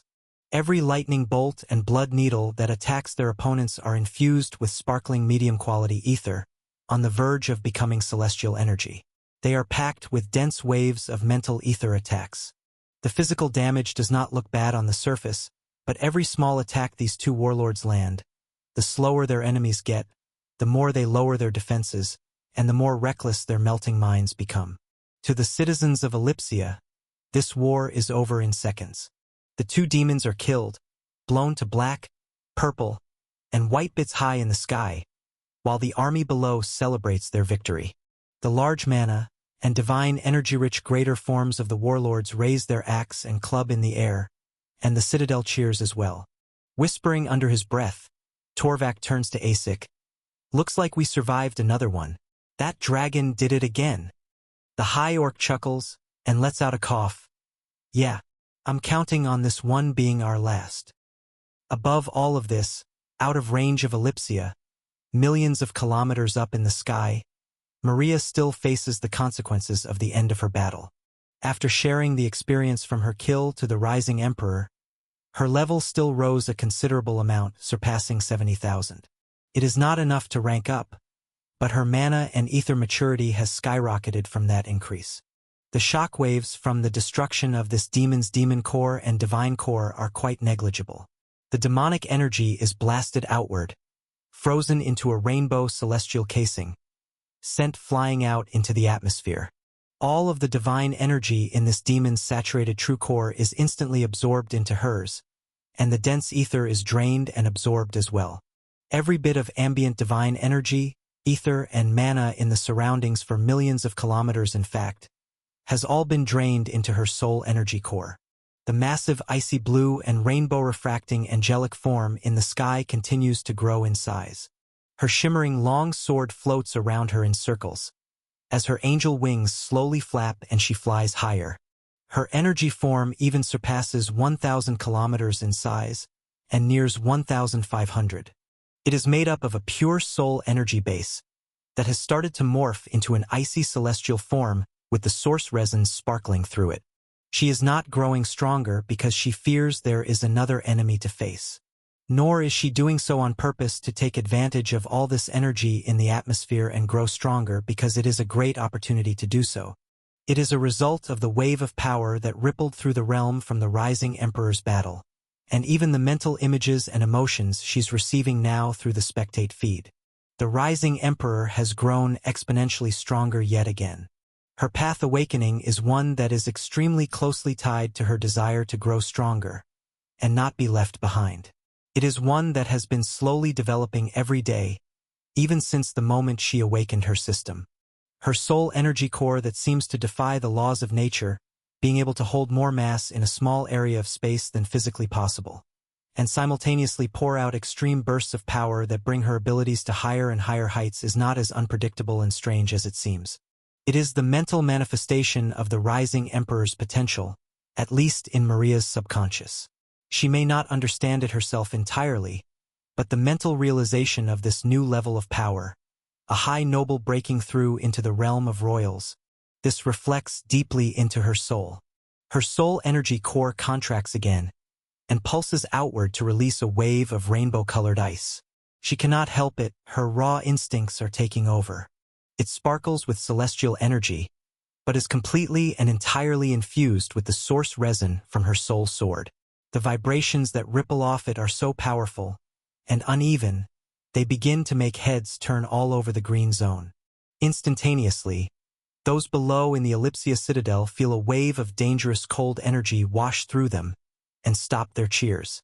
Even generals at the coast of the Sea of Corruption turn their heads as the strange aura is one far stronger than that demonic wyvern they just pushed their minds and bodies to the limits to kill. Many high above the celestial orb where the Grand Citadel once stood can even feel this disturbance, as it feels just as ominous as the clash they felt below them mere seconds ago. Chapter 871. My full mind is occupied by the task of absorbing this never-ending wave of corruption I've allowed to flow into my body. It acts much differently than the corruption that was attacking my sacred body before, as I've given it pathways to follow without any pushback. In turn, it does not try to destroy me either. My royal vibrations are aligned with the final desires of this demon.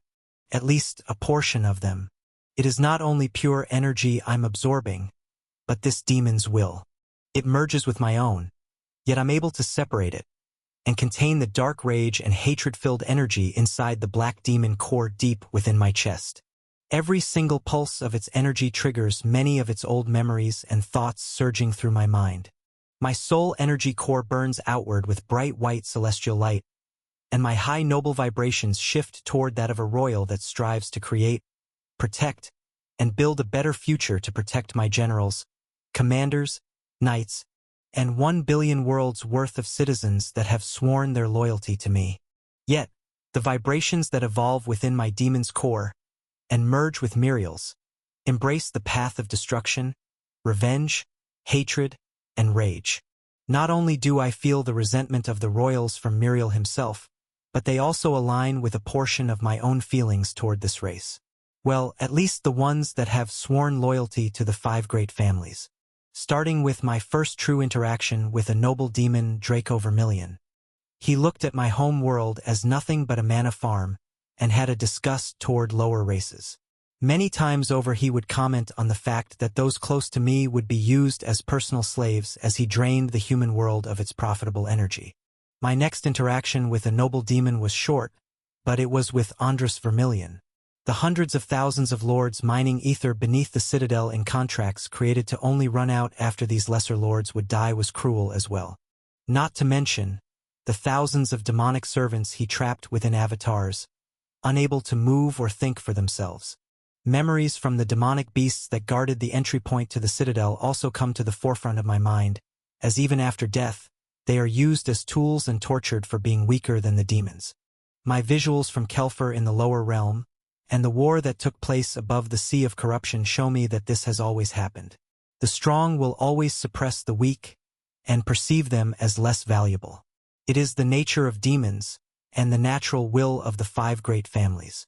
What I've seen in the Grand Citadel is arguably even worse, and more cruel, trapping lords in an endless wilderness simulation to keep the ether in this zone of the upper realm from regressing. Those that are strong enough to get to the center of the wilderness and break free were forced to fight in the arena tournaments.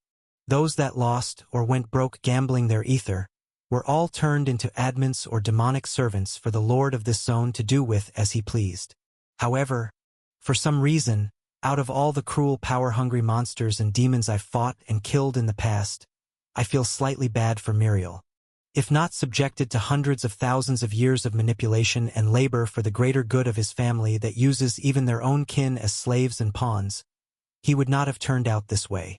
In fact, in the last 18,000 years in his memories, he never really attacked anyone without them harming him first. Other than the direct orders from the family heads above him, he never harmed other lords for the fun of it like he used to in the lower realm. Now it is only out of duty. Since seeing the royal holograms in person, his goals shifted. His single-minded hatred for the royals, and his eternal cursing of the system itself, for bringing him into such a cruel and unfair reality. This is what vibrates with an incredibly strong resonance within my demon's core. Deep down, I understand his desires. Part of me feels exactly the same way. The moment this clicks, the waves of corruption seeping into my palms start to move faster and faster. The bottoms of my feet, back of my neck, shoulders, top of my head, and even the middle of my back all begin to drain the corruption around me as well, not only the outward burst from the source. Finally, the pressure within the celestial orb starts to lessen. 9 dark black streams of corruption move through my body from all sides, and only connect into my core. The outside of these oily black coiling tendrils of energy are compressed with the royal vibrations of our merging wills. Outside the massive 1 million kilometer wide orb, the black hexagonal lines of energy where the seams looked like they were about to burst retract. The tens of thousands of defensive arrays are able to charge up stronger, using the flowing celestial energy I siphon through it, and heal up the cracks that nearly shattered. The dense shells of elemental summoned energy and raw divine threads all tighten up to fully seal the orb. It feels like an eternity in my mind, as I must keep total concentration to push the flow of corruption in toward me, while simultaneously keeping the defensive arrays steady. There is also the matter of controlling the transition of my celestial absorption upgrade that has turned my entire system white, and finally conceptualizing the step up from a high noble to a royal myself. It is so mind-numbing that my consciousness shifts to autopilot. I can feel multiple grand citadels worth of massive corruption flow into me, while at the same time I continue to process the raw divine energy, ether, and mana I gained from the citadel's mass. My body deep within this orb glows bright, with a white, red, and black aura as I digest, absorb, and control everything at my fingertips. My yells of simultaneous pain and satisfaction are drowned out by the sea of corruption around me, and the celestial prison I've created for myself. Yet, as seconds pass, I feel progress being made. The resonance comes to its natural peak, as I process all of the energy from the citadel and surrounding green zone as I can. In the same instance, the flowing waves of endless corruption finally cease. The royal demon's rage has been released in its entirety, and it has found a vessel. As the final tendrils of dark energy flow through my body and become fully contained in my royal demon's core, a dense layering of our combined vibrations surrounds it, so the unrefined corruption cannot escape to attack my body. Yet, there are still cracks all over my core's surface that have not healed from the many violent body-destroying attacks I received during our battle. Even my soul energy and divine core are slightly fractured too. These at least have begun to heal, but the demon's core is much slower. Even so, the fact that this energy is finally contained, and many foresight futures show the green zone not being obliterated, allow me to finally open my eyes and let out a sigh of relief. When I do, there are still massive dimension cracks that surround me, scarring the green zone and leading to the lower realm as well as the cyan zone. While terrifying in nature, the future I see allows me not to worry. As the pressure and violent release of royal vibrations has been contained and dealt with, all of the massive cracks around me start to shrink as well. In the next few seconds, some that were tens of thousands of kilometers thick shrink and fade away. The strange gravity waves and stress on the green zone's stability fade with them, returning the fabric of space back to normal while I smile. I stare down at my hands, as they reflect back at me with a metallic white, red, and black obsidian-colored hue. For the most part, I am calm and all three cores in my chest are stable. Yet, there are still high noble vibrations spilling out from this sacred body's form. Some are royal vibrations from Muriel, and others, I'm positive, are my own mutated royal waves, as my consciousness has grasped what is necessary to break through. But there is still something holding me back. A few conditions have not been met, and in this moment, I cannot tell exactly what they are. I take a deep breath in and out, activate the suppression technique that Seraphel taught me, in order not to release my aura on the green zone, to keep it contained within my body for the time being.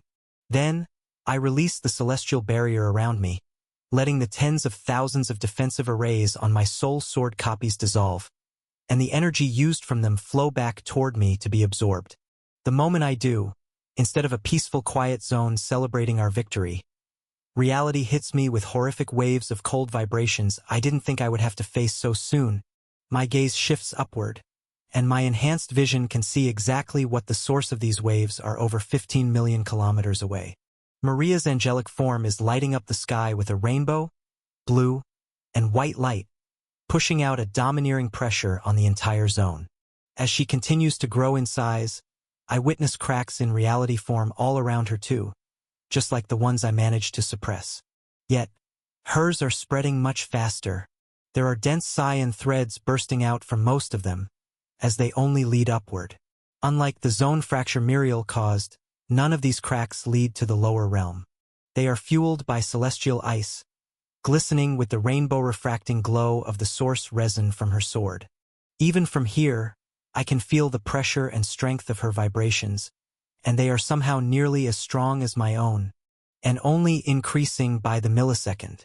I step forward, leaving a massive white dent in space behind me, and fly toward these cracks in the sky, pushing my celestial grade foresight skill to its limits once again to find solutions. Chapter 872. As a ripple of white celestial light trails behind me, over 1 billion futures flash by in my mind. This includes images of myself not making it to Maria in time, watching the entire top of the green zone be encased in ice, and the cracks leading to the cyan zone opening up far too wide to close, destroying this zone in a far more violent fashion than Muriel's plan to fill it with corruption. Other visuals show me making it in time, and containing the blast in a similar fashion using a massive sphere of defensive arrays. However, the amount of energy this uses, and the millions of variables make it harder and harder to see the end result of doing such a thing. Some result in the energy being contained, or pushed downward toward the open space of the green zone below. However, that would result in me suppressing Maria's power, and possibly halting her breakthrough, or an equally devastating result, freezing the entire green zone solid with the waves of celestial ice she's holding back. Every path I see in my mind leads to more and more catastrophic events the closer I get. Yet, I also begin to see the possible paths in greater clarity. Her vibrations and cold celestial aura pushing outward get thicker and more potent the closer I get, and I can comprehend with far greater precision how my own energy will react. However, there are strange variables that continue to come up in my foresight readings that change the results. Nothing is working as it should, I remark through my gritted teeth while stepping forward through the open air again, moving over 1 million kilometers forward in a single stride. My eyes glisten with bright white celestial light and vibrate with red and black vibrations as I push myself to the limit, even unsealing Seraphel's suppression technique once I get far enough away from the Grand Citadel citizens. However, in doing so, my release of energy adds even more unpredictable variables to my mental equations. This is because Maria looks down my way and realizes I'm coming, making the cracks in space that splinter out from her burst out even faster. I can't tell if it's from the moment of lost concentration, or that the strength of her own vibrations and celestial energy just increased in power almost instantaneously upon feeling mine. The reason behind this is a mystery to me, but it does not matter. All I need is a solution. Not only is the zone itself cracking apart, but as I get closer I begin to see even Maria's celestial angelic form begin to crack and fracture on its surface. The cracks are glistening with reflective source resin. However, they glow to reflect outward what is deep inside her soul energy core. I see compressed green threads of a saturated true core hitting their limit and beginning to turn cyan by force from the pressure. So it's not only the green zone in danger, it's you too, I whisper. Then, take in the millions of updated futures processing through my mind using this new growth curve. Pushing my mind this far, not holding back at all, puts pressure on the entire green zone. Not only are Maria's cold, uncontrollable vibrations and celestial waves making the green zone shiver with fear, but now the strange combination of my own vibrations as well as the ones I absorbed from Muriel's will, all burst outward with both hot and cold pressure. This in turn gives me perfect imagery and energy readings of every single citadel and living being in the green zone. I watch Run, the white-haired elf, falling from the sky through the empty space where I just was.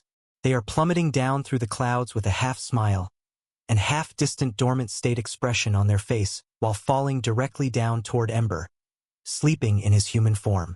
I see all of my generals looking toward the icy cracks in the sky, and the red and black ball of energy that is myself flying up toward it. The warlords have succeeded in their battles too, and proudly stand in front of Ellipsia, with their loyal citizens behind them, all watching the ominous sky fracture.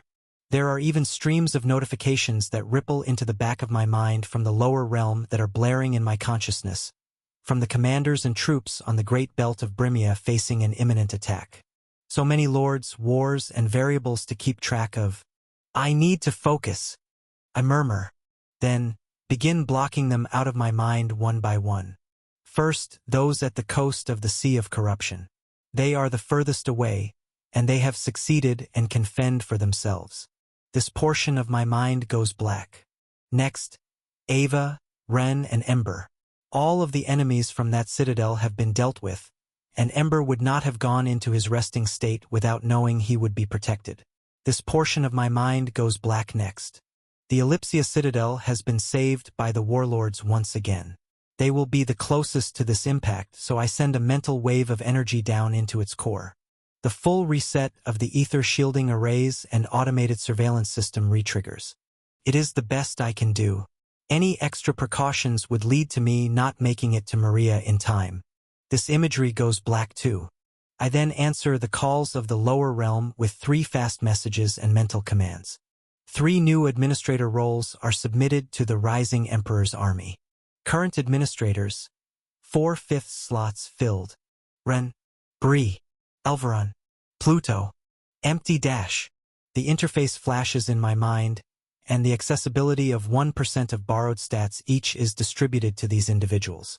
Bree, the yellow core stationed on the Great Belt of Brimia itself in the center of the star system. Alvaron, watching via advanced telepathy and holographic projections many star systems away. Finally, Pluto, the true core demon commoner awaiting orders in the approaching fleet of the Vermilion family's lower realms demons. I do not even wait for a response after this. I simply shut the lower realm out of my mind to conserve energy. Everything is black. All I see when I stare up ahead of me is a single image, the angelic Ice Empress staring back at me. There is a combination of fear, pain, and determination in her eyes. Yet, as I take another massive stride forward, and the vibrations rippling through me grow stronger, I begin to feel other emotions deeper down. It does not show on the surface, but the closer I get, the more simultaneous relief and anxiety that builds up and is released through her waves. Don't come closer. I can't control it. You'll get hurt, she yells out, through a crystal-clear telepathy link. It sounds and feels like she is right in front of me in a silent room. I watch as the cyan threads in her core grow more in quantity as they become more and more compressed. The glowing light bursts out from the growing fractures in her angelic form that has already grown over double in size, surpassing 4,000 kilometers head to toe. When I kick off the air again to push myself another few million kilometers forward, the density of the cold atmosphere and gravity pressure from the core of a higher divine realm gives me flashbacks to Celia's construct, attempting to fly through green atmosphere while still only a yellow core. It becomes harder to move forward, and I'm forced to start absorbing the waves that come my way. Not only are they filled with bursts of cyan threads, but also stray pulses of celestial ice magic, source resin, and violent vibrations that match the level of a royal's. In order to push forward again, my sacred body's outer shell is blasted by the cold and freezes over like a sharp crystalline shell. The cyan threads pierce all the way through my sacred body and fall directly into my saturated true green core, and my strange combination of high noble and royal vibrations. They start to resonate with the strong force coming off of Maria. They begin to mutate slightly and shift their frequency. As a hint of understanding begins to wash through me, the missing condition for my full royal breakthrough, I don't know what it is, but this feels like it's part of it. I yell back through our telepathic link, if I can't help you now, it's going to hurt me far more than anything these rifts can do to me. Another powerful stride forward brings me millions of kilometers closer again, within the range where some of the cracks in the green zone begin to fracture all around me. I have to swerve and twist my body to change my flight path in order to not make contact with these dimensional rifts threatening to tear apart reality. My words make Maria's eyes widen. Not only do I feel a shift in the vibrations in the air, but a look of relief and almost shock written on her face. Portions of my sacred body are freezing solid and crumbling and fracturing off. Simultaneously, waves of white and red celestial fire begin to burn from deep within me, attempting to counteract this cold with my own hot royal vibrations. The areas that freeze and shatter off grow back just as fast as they are frozen. This in turn speeds up the process of me absorbing what is in the atmosphere, as I'm using the ambient mana, celestial energy, and divine threads to rebuild my body. But your dash, she does not have a coherent response. Only worry fills her mind and soul for a moment, watching me fight to fly forward. Then, a barrier in her mind gives way, and the vibrations in the air finally align with what is coming out of her mouth and shown on her face. Jay, I do need your help.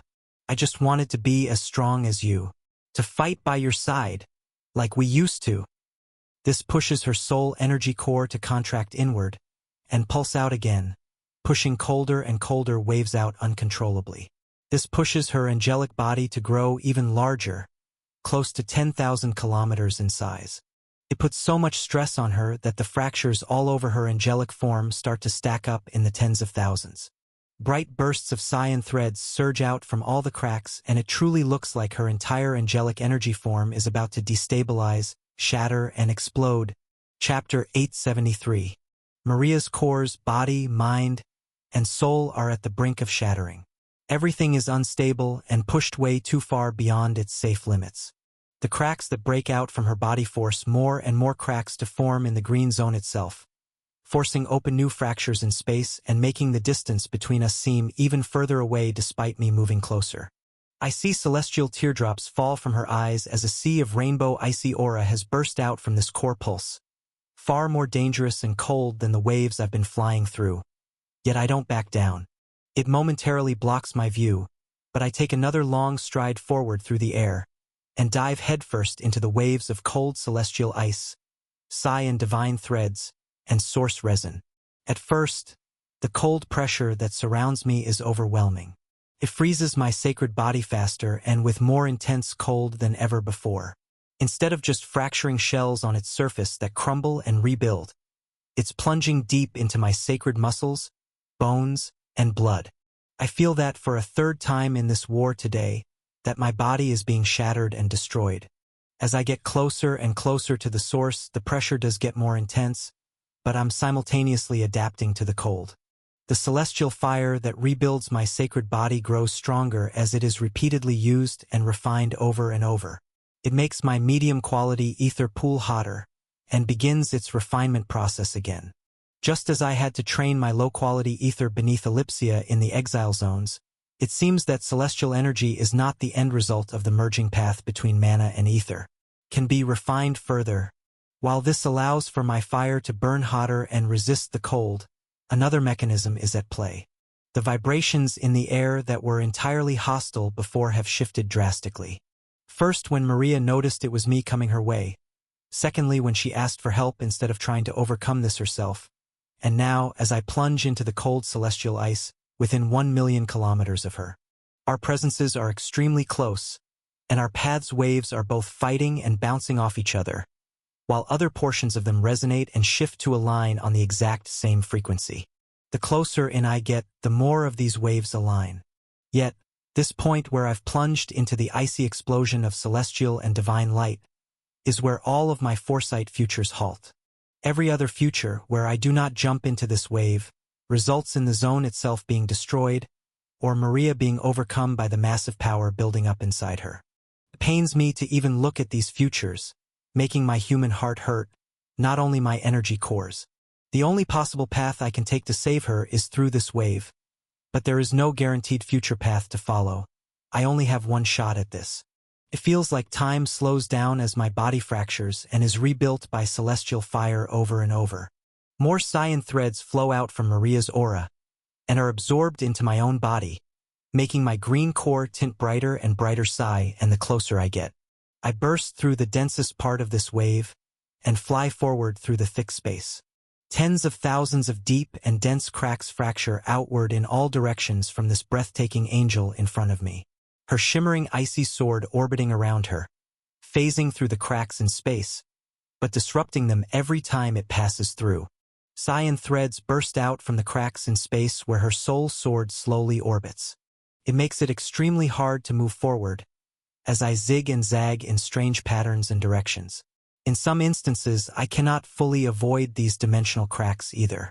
They have grown so thick here at the source that certain areas only have a few tens of thousands kilometers worth of free true space left between them.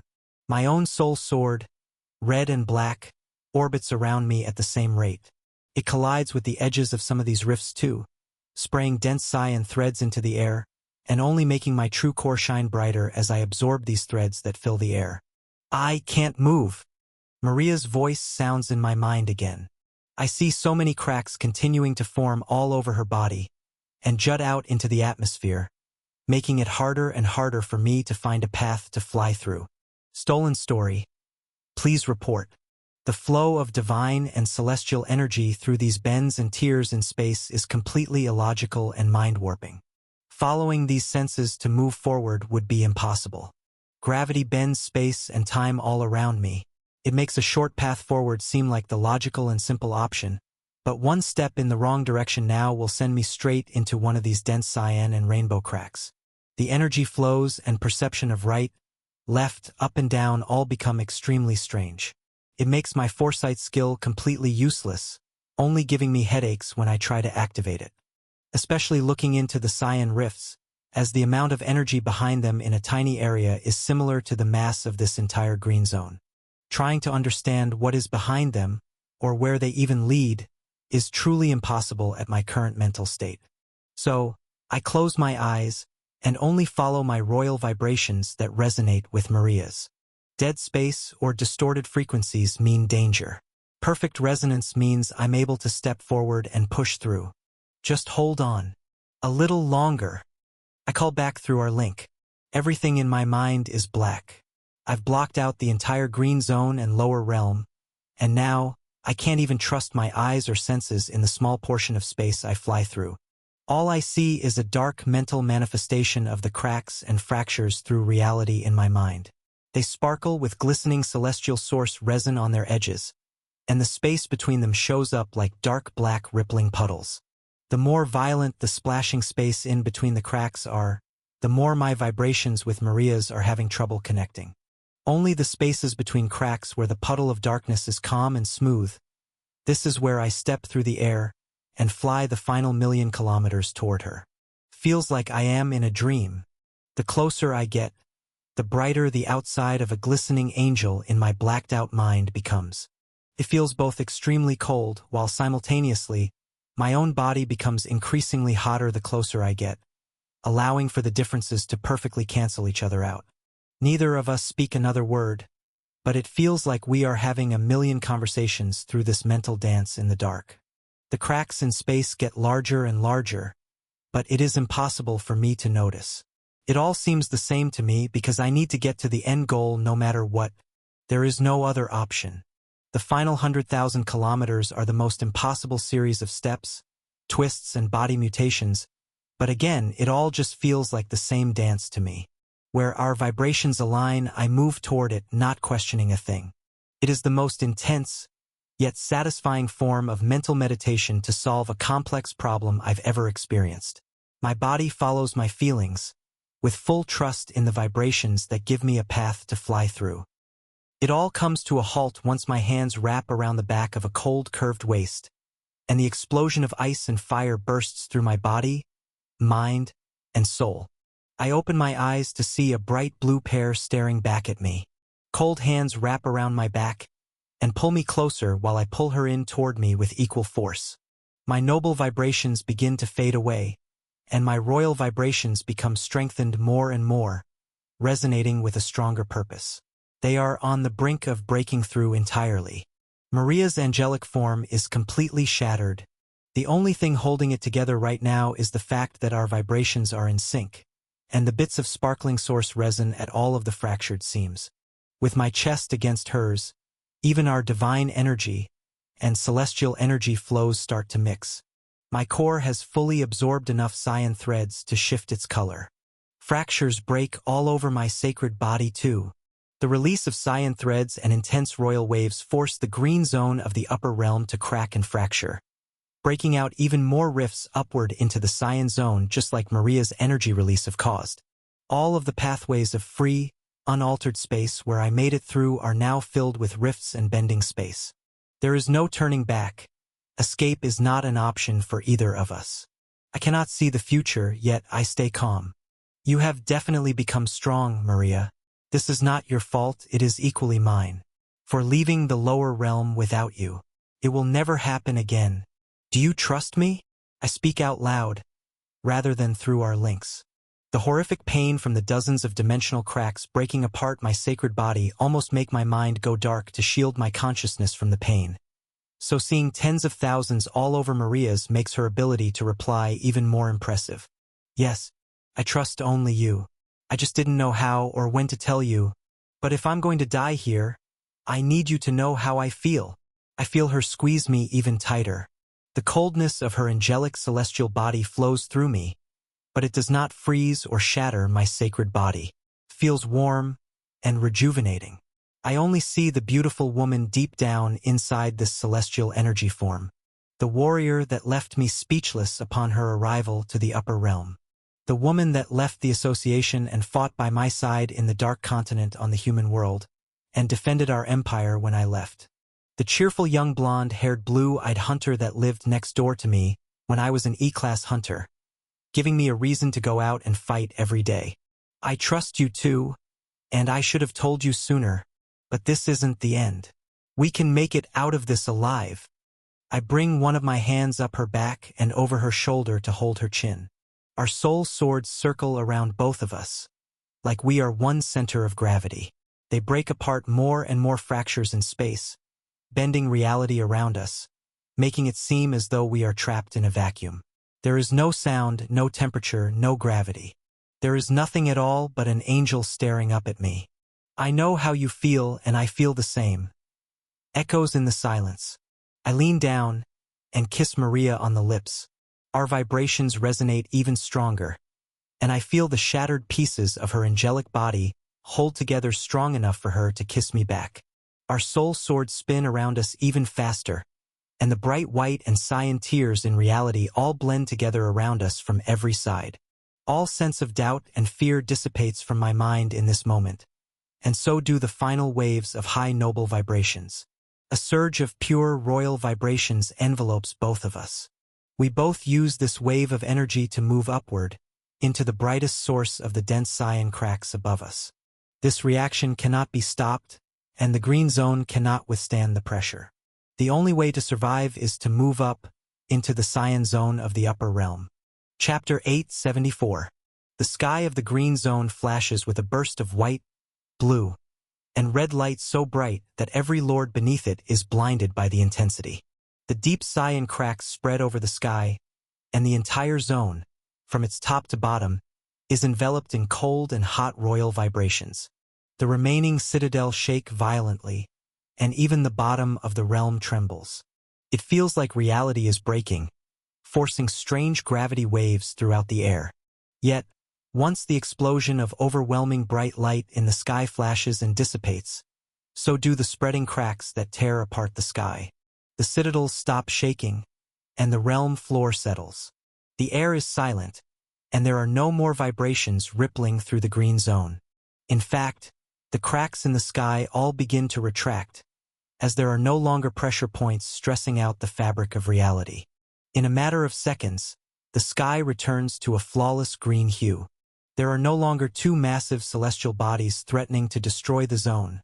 They have disappeared. At the same instance, in the lower realm, 3 notifications ring out in the ears of a human, a demon, and a massive yellow slug. On an asteroid, in the great belt of Brimia, orbiting around a red star, Bree speaks up with a smile. Jay has just given us the tools we need to win. She turns to Fisher and Lydia. You two handle the first-class demons that approach from the outer orbit. She then links herself into a telepathy channel with all of the Knights of the Crimson Army and the other 2 commanders in the room, Monk and Luna. We will defend the belt. I need every one of you to follow this formation while I activate an array. Bree sends a detailed defensive structure to 36 fighters. Then Fisher and Lydia follow her words as well and leave out of an airlock in the structure. They both activate their greater energy forms and propel themselves through deep space, leaving trails of white and blue lights behind them. Pluto, this is your cue. Take them out. She mentally transfers to the demon approaching on the other side of the solar system. Flashes of red and white light begin to surround the belt of Brimia as Monk and Luna leave the airlocks too and position themselves on the largest planets on complete opposite sides of this ring. Dozens of red cord knights fall in line between them.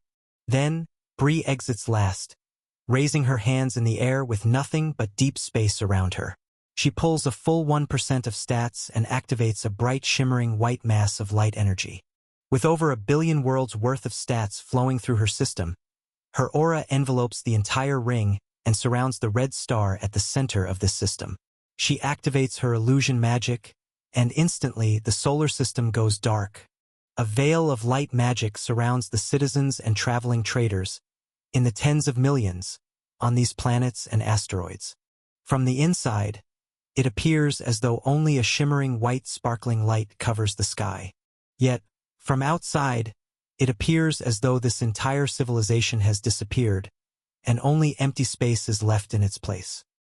This sole source of light in the center of the solar system disappearing makes both approaching parties of demons react in different ways.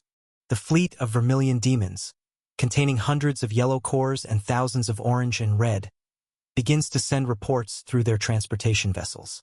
The scouts' readings move up the chain of command quickly, and the generals and commanders in charge of each vessel know that something has gone wrong. A small red-starred system like this shouldn't have the technology to pull off something like this. On the other side of the solar system, the Morvale's private lower realm force, led by an extremely powerful true core demon named Helix, angrily scans his surroundings. Are they back? The ones with the Scarlet Clan's aura? Are there berserkers in this system? He mutters to himself, watching the star disappear and desperately scanning the deep open space before him. Two flashes of pure white and blue mana-based greater forms fill his vision, approaching from afar. Are those humans? And they have not even compressed their yellow cores yet. The demon begins to laugh and sends signals to the fellow first-class true cores following him close behind, and they all laugh in the vacuum of space in unison. Only the waves of light are visible to them, the strength of the approaching enemy's auras, containing 1% of the stats from over 1 billion worlds, has not been sensed yet. However, their laughs quickly cease. An enormous bright yellow series of explosions fill these demons' vision, as the fleets of ships on the other side of the star system explode one by one. The outline of a single demon on a dragon's back, glowing with the bright bronze-colored greater form of something a mana-based system user should have. This demon and dragon both use earth magic. Elemental summoning is not an ability demons can naturally awaken. It is one that the Rising Emperor gifted this demon for joining the side of the humans. Pluto, the commoner demon, and his bonded dragon both gain 1% of the stats from over 1 billion worlds and outmatch every single one of the generals and commanders of the Vermilion's strongest attack force. Thousands of notifications blare through their consciousnesses as they level up, killing those that looked down on them from above in the demonic realm and following out the orders and wishes of the Rising Emperor. It is not even close. The entire fleet is massacred. Massive shards of earth magic break through ships, one-shot killing true core demons and exploding into massive asteroid-sized fragments. The fast flapping of the dragon's wings circles back through the crowds of stranded demons that try to escape from their ships to save themselves. Others desperately make attempts to eject themselves from their ships toward where the Red Star was previously, using their excess energy and bodies to try making suicide bomb attempts. Yet Pluto is too strong. Every one of them is caught and systematically obliterated. In a matter of seconds, the entire Vermilion attack fleet is destroyed. Helix watches the imagery of these explosions finally catch up to him as light travels through space, and it is like a backdrop for the two approaching humans that grow larger as they approach. Fisher and Lydia's mana control auras finally collide with this Morvale army squad, and they all freeze in fear. How is this possible? In the face of enemies hundreds of times stronger, it seems pointless to fight back. This squad of demons has survived through many generations of new recruits in the demonic realm, through the last few millennia of the Morvale family's reign, and has watched the Vermilion family grow in power over the last 18,000 years. Helix has led this squad, and even conquered some near noble-grade worlds in the star system of elites. They have faced enemies with path awakenings, mammoths, berserkers, and faced many mutations and outliers over the years. But never have they seen humans that stacked up to these elites. Now, they see two humans that not only stack up to true core elites but far surpass them.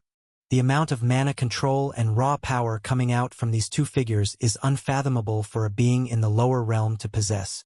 All Helix can do is take in a high-quality image of the scene before him in his last moments.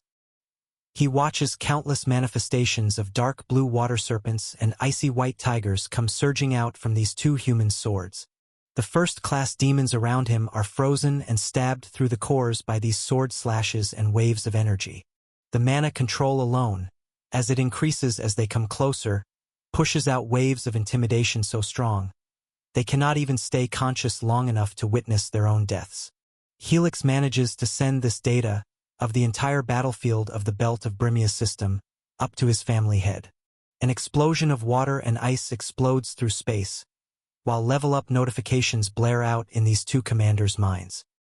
The shock waves from the destruction of these two forces cannot be entirely contained. They still pulse outward through space, and waves of mana and divine threads head toward the red star beneath a veil of illusions. The Red Cord Knights and two remaining commanders summon elemental magic, chi barriers, and pure divine thread barriers in front of all of the civilized asteroids and planets from all sides. Simultaneously, far away, on a large planet with only one monster living on it, Alvaron activates the new Administrator perk, pulling 1% of available stats. Instead of pulsing outwardly with this new massive power, the creature stops moving entirely. From the outside, it looks as though it has fallen asleep, floating in the endless sea of its liquid-covered world. Yet, its mind has begun to sift through every single message and image inside the worldwide connectivity system, from over 1 billion worlds and over 480 quadrillion individual system users. It begins sifting through which worlds are closest to the source, which have the largest amounts of labyrinths present on them, and which have reported the largest amount of demon sightings recently, or even the mention of demons at all. Instantaneous requests are sent out with various tasks and quest rewards on message boards of the highest activity worlds. They ask for information on the demons that reside there, and even offer higher rewards for proof of demons linked to the 5 great families' deaths, putting out bounties, and silently declaring a war across the galaxy, providing the imagery of what has happened on Brimia as proof that this bitter is serious. Even as one victory after another stacks up, from the lower realm, and throughout the green zone, it seems not all has gone as planned. This is clear by the fact that a flood of every borrowed stat washes back into every lord. Ava floats downward, to stop at eye level with the massive white griffin that witnessed her fight. They both then look down at the hundreds of millions of lords below them now, held up by small platforms and pure automatic ether commands, with only empty space where their destroyed home of a grand citadel used to be. Far below this, Ren still falls through the open sky, their minds still transitioning to a dormant state, but fighting to stay awake, as the dragon that made a promise to them after endless millennia of waiting finally showed up again. They cannot miss this chance to thank him. On the furthest side of the green zone, Abby walks on the sea of corruption, toward Ari and Raven waiting at the coast. Did the spectate feeds cut off for you too? The moment Jay made it within 1,000,000 kilometers of Maria, everything went black, Abby remarks, breaking the silence. Ari nods with his arms crossed and a smile, looking up into the sky where Abby and Seraphel blew apart the green clouds to give them a partial view of the shockwaves. Yeah, all I saw were the cracks forming around her, just the same as that corrupted demon. Raven shakes her head. He must have saved her somehow. Both of their system status readings are still connected. Wait. No, they're not anymore. The visuals of these two humans on the Rising Emperor system interface glowed with a celestial light moments ago, both shimmering with the same white, blue, and red auras. However, now, after the release of all borrowed stats, they are both starting to fade. Telepathy channels cannot be formed, and their locations have gone black. Even their vitals have all frozen in the exact stats and readings they left in the moment they disappeared. The sound of slow flapping wings is the only thing that can be heard in this silence. As the 3 generals try to understand what just happened, even this flapping of wings becomes lighter and less noticeable. In fact, it completely stops, and the sound of footsteps approaches. Jay and Maria will be fine, for now. They both obtained a path rivaling the strength of the royals. A trip through a manually torn rift like that won't be enough to kill them. All heads turn toward this new voice. It belongs to a tall, fair-skinned man. He has dark blue eyes that look jaded, as though they have seen battles like this hundreds of times over. He wears a smooth black and blue set of armor, made from pure celestial energy, covering a muscular yet lanky build. His hair is long, matching his eye color. He smiles through thin lips, halting his forward steps, standing next to Abby and looking up toward the hole in the sky they created. Seraphel stretches his arms, then smiles, getting used to his human form. He looks back down at the group of generals that stare at him with wide eyes, and continues. Though Jay did piss off the demon that rules that zone. Lucian Morvale. He's the one that led the charge on the extermination of all Wyvern. He's far older than me, and far wiser than that bottle of pent-up rage that ruled this zone. They may survive the trip over, but who knows what's waiting for them on the other side. Chapter 875. An enormous royal demon sits on a cyan-colored throne, looking down a long and wide palace entrance hall. There are hundreds of bright pillars at its sides, holding the enormous structure upright, with archways overhead, stretching millions of kilometers across the sky. In between each archway, hundreds of high noble demons of the Morvale family stand at guard, motionless, staring forward, awaiting orders. Some have been in this state for thousands of years, while others have just returned from missions. The air is thick, filled with cyan divine threads like usual. Yet, today, the entire palace is starting to shake with royal vibrations, coming from their family head's throne. Lucian Morvale does not speak aloud, or even move himself. He just closes his eyes, as his consciousness is still being flooded with data from the lower realm of humans defeating an elite force sent to find out what happened to Kelfer. Then even more data of his guards in the Green Zone being defeated by a Goblin and a Scarlet Clan Berserker. This is followed by the extremely ominous notifications of every single one of the Vermilion family's first-class and noble-grade demons being killed at once, followed by the death of a royal family head. Imagery from a lost battle of his past subordinate, Cisco Vermilion, and recordings of snippets from the Grand Citadel battle are all sent to him, showing the impossible holographic projections of humans killing the most powerful high noble and royal demon in the Green Zone of the Upper Realm. This is the first time a great family has fallen in history, and still, no one knows how or why it has happened. Lucian receives automated warnings of a zone breach, as there are two figures traveling through a manually broken rift, moving from the Green Zone upward to try and pierce through the fabric of space to land here. The royal demon is filled with annoyance, but still smiles with his eyes closed.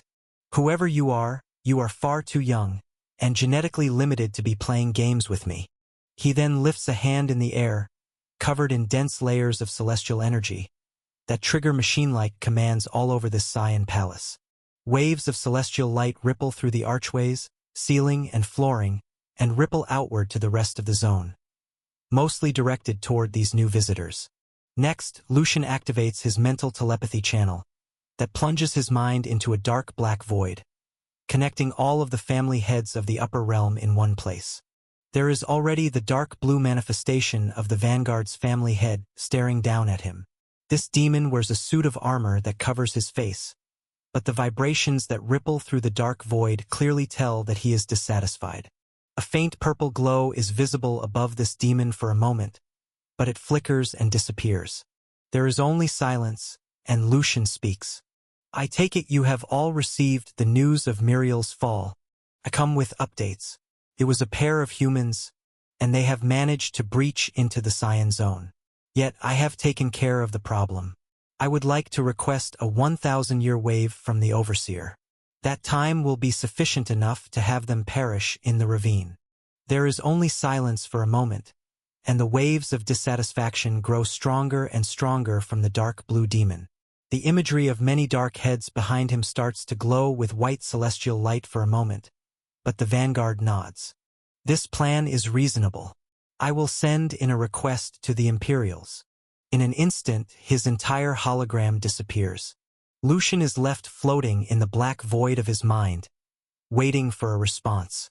Moments later, the purple threads far above where the Vanguard spoke start to grow in size.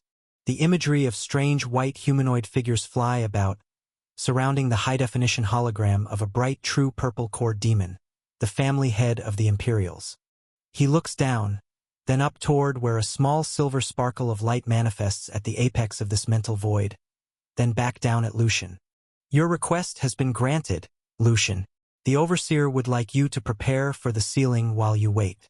The Cyan Zone will be the new bottom line. We cannot afford to wait any longer.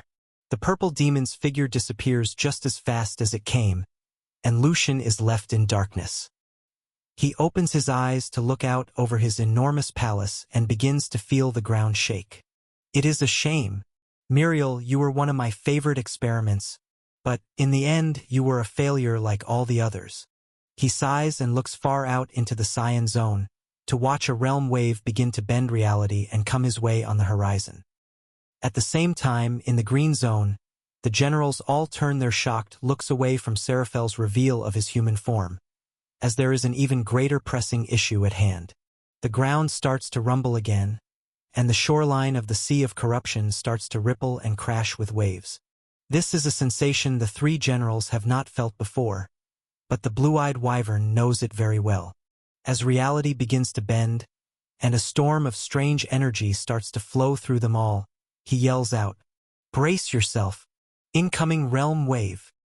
Simultaneously, I have no sense of direction, time, or way to contact anyone from any zone or realm. My mind is still solely focused on the angel in my arms.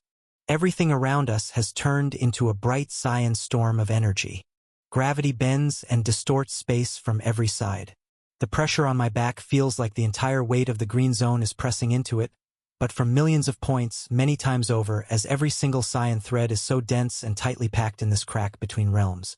The royal vibrations surrounding us pulse through our celestial bodies, like they are connected to one heartbeat. Maria's arms around my back squeeze tighter, and so do mine around her. Not only her hands, but the icy, glistening angel wings of her energy body wrap around me too. Both of our celestial bodies are fractured all over, and the only reason they are still held together is from the other's energy cycling through it. Her head falls into my chest, and I lean down even more to hug her tighter, as it feels like reality itself is closing in and crushing both of us. Our soul swords circle closer and closer, as our center of gravity becomes weaker compared to the threads around us. Many of these waves of energy tear into our celestial forms. However, the natural sacred fire of regeneration that is healing my injuries activates with every violent slash. Not only do they heal my sacred body, but red flares of celestial energy emerge in Maria as well, healing her just as fast as me. In fact, there are bits of glistening icy source resin that flow through my veins as well. They act as a strengthening agent in my defenses, making the outer shell of my sacred body tougher to break through and withstand the growing pressure of gravity. The further we plunge into this unknown cyan storm, the less access to the system I have. My mind is too occupied on a single task, but it is clear that the borrowed stats empowering me are fading away, and I'm becoming more and more reliant on mine and Maria's raw power alone. The tears and fractures all over our celestial bodies become far more pronounced. However, this only leads to more cyan threads falling into our true cores. With my natural absorption and Maria's ability to pull energy from the environment, our own forces of gravity increase at a steady rate even though our base stats all dramatically decrease. My massive red and black sacred body shrinks in size, and the blue and white angel shrinks too. Yet, the cyan cores at our centers glow hotter and brighter with every single passing wave of energy. I am in total survival mode, knowing I can't let go, and I must adapt and endure. Even the strange wave of white celestial light that pulses through us and shifts our path through this endless storm of cyan threads, it does not faze me. The vibrating pressure and gravity manipulation of a realm wave, it does not even register in my mind, as its relative intensity to the violent war I'm facing now is nothing to me. My mind almost entirely blacks out, as both Maria and I have our entire celestial bodies fractured and destroyed over and over again. Thousands of times, the source resin barriers are placed back up on smaller versions of us, holding each other through the storm, and celestial fire continues to build us back up to withstand this endless tribulation. There is no telling when it will end, only that we can't give up, and that every passing moment makes us stronger. Could have been just a few seconds or minutes or even hours, maybe days. I lose all sense of time. The only goal is to hold on longer. This trance-like state is broken by the visual of a dark crack in space filling my mental view. Maria and I are thrust upward through this rift, and it closes behind us. The instant we do, I feel an instant sense of simultaneous relief and terror. The relief comes from the fact that the violent storm has finally stopped. I can take in a gasp of air, and feel Maria breathing heavily against me as well. The terror comes from the fact that we are both now stripped down to nothing but our base human forms, no taller than 2 meters in height. Our celestial bodies have been completely destroyed. My back slams into something extremely hard. It feels like a rock wall. We bounce off it and roll hundreds of times, falling down what feels like a rocky ledge into a deep canyon. However, everything around us is jet black. I cannot see or sense anything. Our rolling and tumbling finally comes to a halt as we land on what feels like smooth, flat ground. Maria lies on top of me, but as I try to lift my head, hands, then even a single finger in this darkness, they all won't budge. The violent attacks from all sides have ceased, but the gravity in this realm is overwhelming, and my mental and physical fatigue has been pushed to their absolute limits. I feel the slow flow of cyan threads in the air moving through my core, and even now still absorbing some of Maria's core overflow, yet I don't have any way of scanning our surroundings. We made it to the cyan zone in one piece, but something is very wrong. I've completely lost connection to my system, and all I see is black. Chapter 876. I try to activate my telepathy channel with Maria, but nothing comes back. My throat feels heavy, and I can't even move my lips to speak. It is a combination of the overwhelming gravity, mixed with my fatigue, but even though my body is stuck, my mind still wanders. It's so quiet and dark, I can't even summon a system screen in my mind. Feels like I've died. I can comprehend that time is passing, but there is no stimulus to alert me of danger or confirm that I'm safe. It is terrifying. However, in the same instance, I do not have any notifications or system messages or links of loyalty interrupting my attention. I am also at peace. My mind can finally freely wander. No stress, no anxious feelings, no need to control everything around me. All I'm left with is my last memory before this storm, kissing Maria. Even though darkness consumes my mind and all my senses, I'm positive she is still on top of me. I can feel her figure's indentation on my own body from the pressure, yet I cannot sense anything else. There is something else strange in the air. It is not only fatigue and the pressure of this zone holding us back. Though, the mystery of how or why we are in this situation becomes an afterthought in the peaceful silence of my mind. A strong, warm emotion still vibrates through my consciousness, one that has been suppressed due to constant distractions and always being in a state of survival. My whole life as a system user flashes before my eyes. However, through a different lens, one of intent rather than just the passing moments. At first, I would dive into dungeons only for myself, to make enough money to pay for food and rent. Then, allies started to fight beside me. None of us had any reason to hunt monsters, other than to enjoy each other's company, and get stronger in the process, but the power struggles of the association got in the way of our peace. It gave me a reason to fight back, to become stronger to defend and protect those around me, and the innocents that were involved in these struggles.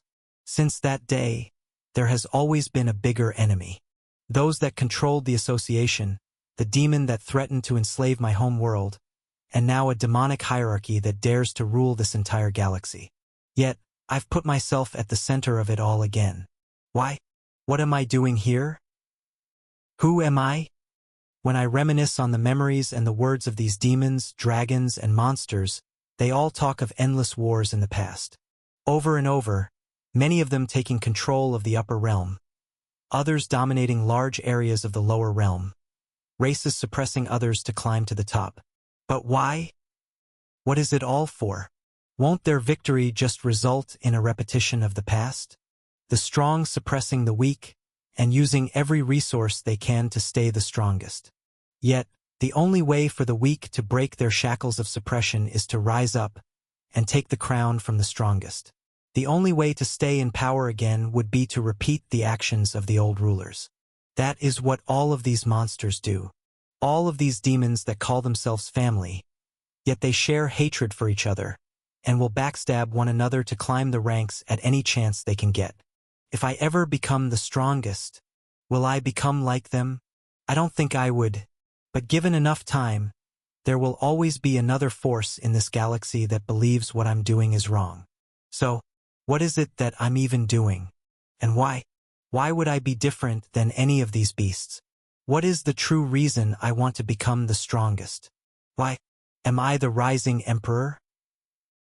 A single heartbeat is felt above my chest, or at least something that feels similar, breaking my concentration.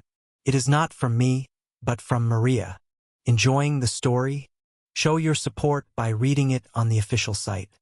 I feel her moving, and the faint sensation of celestial energy surging through her body. Even though there is no distance between us, it feels so far away that it is just a small white sparkle in the depths of my mind. In reality, she is using her full power to attempt to get up or sense the surroundings. This struggle goes on for a minute and eventually halts as she runs out of energy again, and my mind slowly returns to darkness. However, my skin tingles where our bodies make contact. It is reacting ever so slightly to whatever Maria just did. There are small specks of white celestial energy that fade away, and some even fall into my core before everything goes black again, completely devoid of stimulation. I let my mind wander again. Yet, the intensity of the ideas that were streaming through me do not return. Instead, I am distracted again. A part of my mind is still fixated on the sensation of Maria's outburst. I felt something. Maybe this is how I can communicate with her. Or at least it's a start. I don't waste any more time and concentrate solely on my soul energy core to let celestial energy build up with as much power as I possibly can. Without my system to help me seamlessly activate my mana, the sensation is very strange. I can feel my ether pool stirring, and a small white glow forms in my chest. But the amount of mental and physical energy it takes to keep even a small fist-sized glow of celestial light activated in my chest is absurd. It feels like my whole body is being cooked from the inside. Yet, I still can't move at all. There are still cyan divine threads that flow through me with ease. They start to bend around this small glowing white light inside my soul energy core and flow around it as it grows. I mentally yell into a black void, but my lips are too heavy to actually move in the outside world. My mind is pushed to its limits as the small orb of celestial light grows in my chest and fills my body with warm energy. For a moment, I'm able to twitch a single finger ever so slightly at the peak of my output. After minutes have passed, I'm filled with fatigue again and forced to stop, releasing the pressure and letting the celestial light die back down and return to my core. Yet, I'm certain small amounts of it where my body touches Maria's have been absorbed. While I fall back into a relaxed, almost dormant state to regroup my mind, I feel her body begin to cycle celestial energy again in the same fashion. Minutes pass, and the energy inside her builds up so intensely that I feel her body shift ever so slightly, just like mine. At the peak of her rise, I'm able to absorb a small portion of the celestial energy runoff. This time, I was paying full attention from the start, and I pull in as much as I can during every moment. As her cycle dies down, I've regained my mental vigor enough to go again. This time, as I hit my limit, it feels slightly hotter than last time, but not by much at all. I'm able to move the same finger I wiggled before, possibly a few millimeters higher before the gravity and fatigue kick back in. In the silent darkness, we repeat this cycle of celestial energy back and forth. It is impossible to tell the time, but my mental clock guesstimates that every celestial buildup takes at least 5 minutes to complete.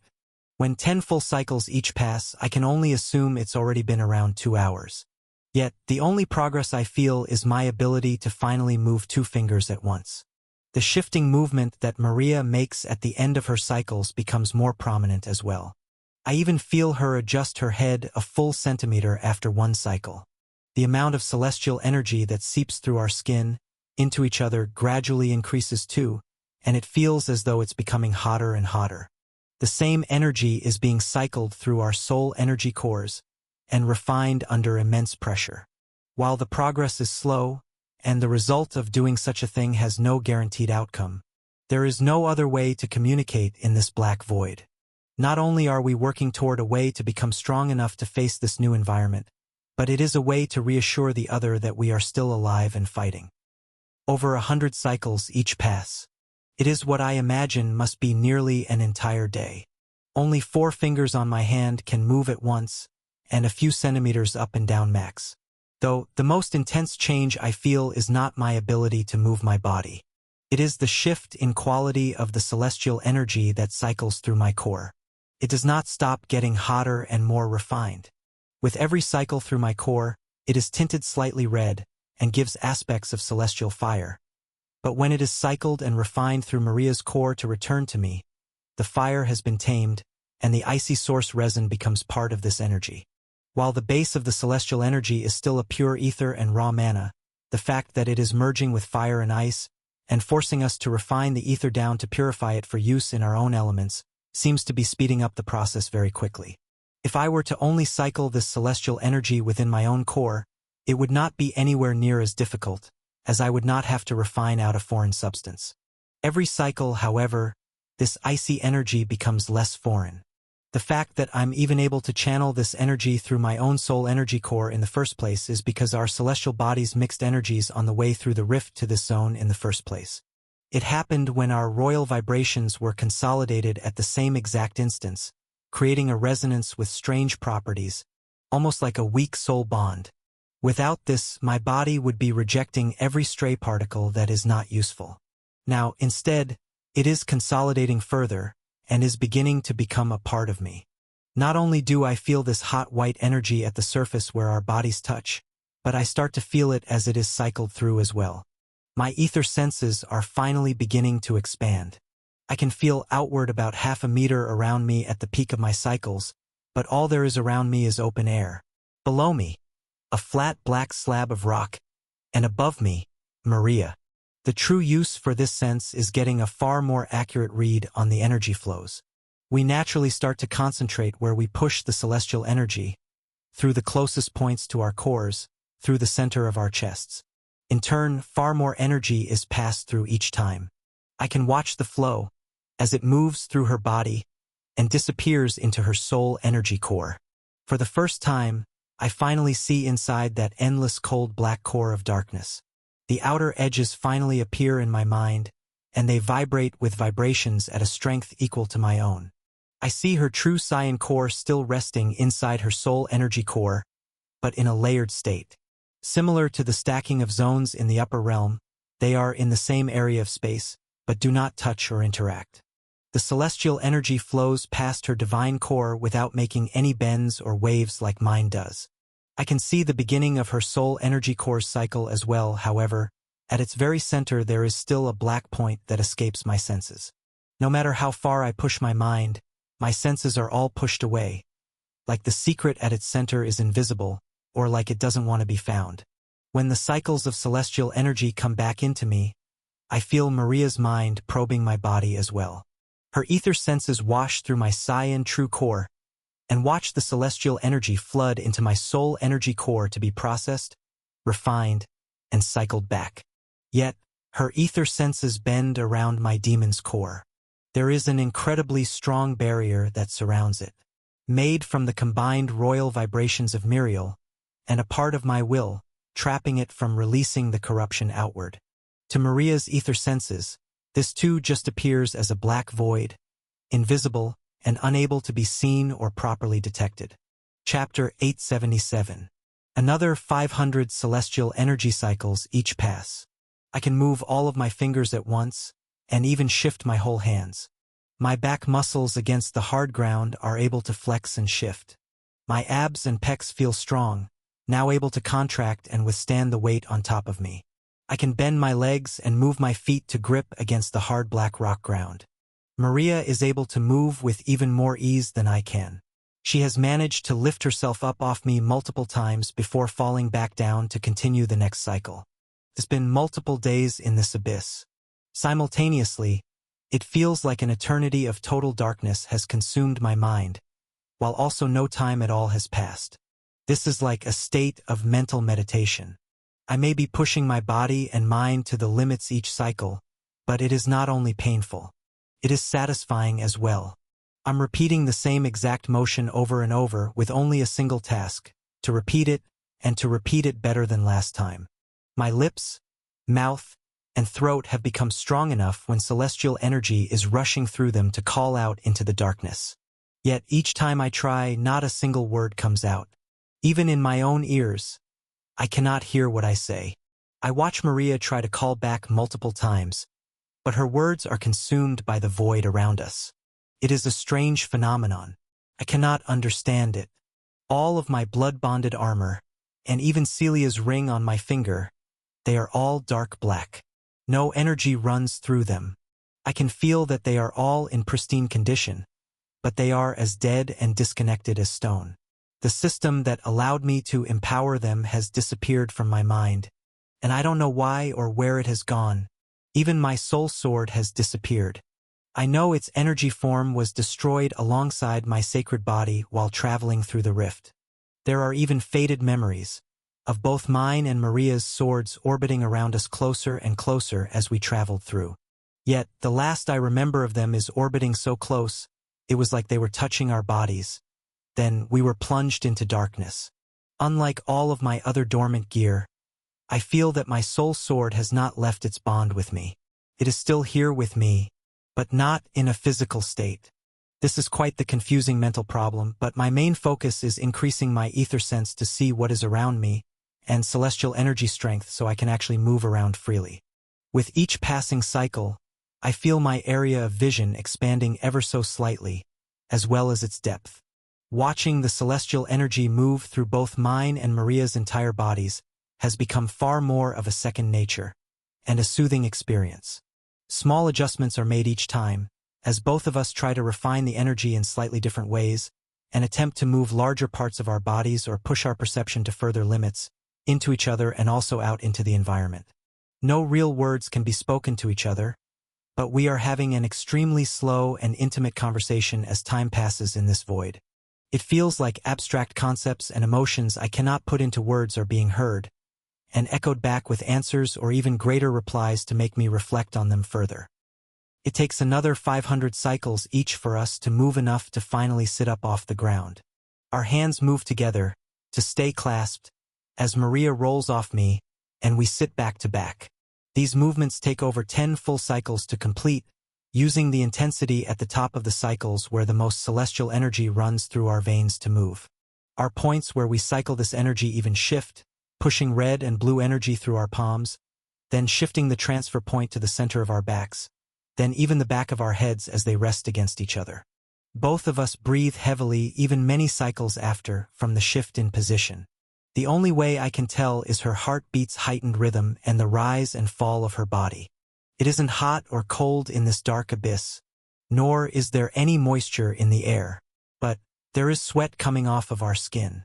The most terrifying part of this all was the moment she rolled off me, because, for a moment, all I could sense was her hands only from the pressure in my grasp, and no other part of her body once the cycle of celestial energy rippled through me.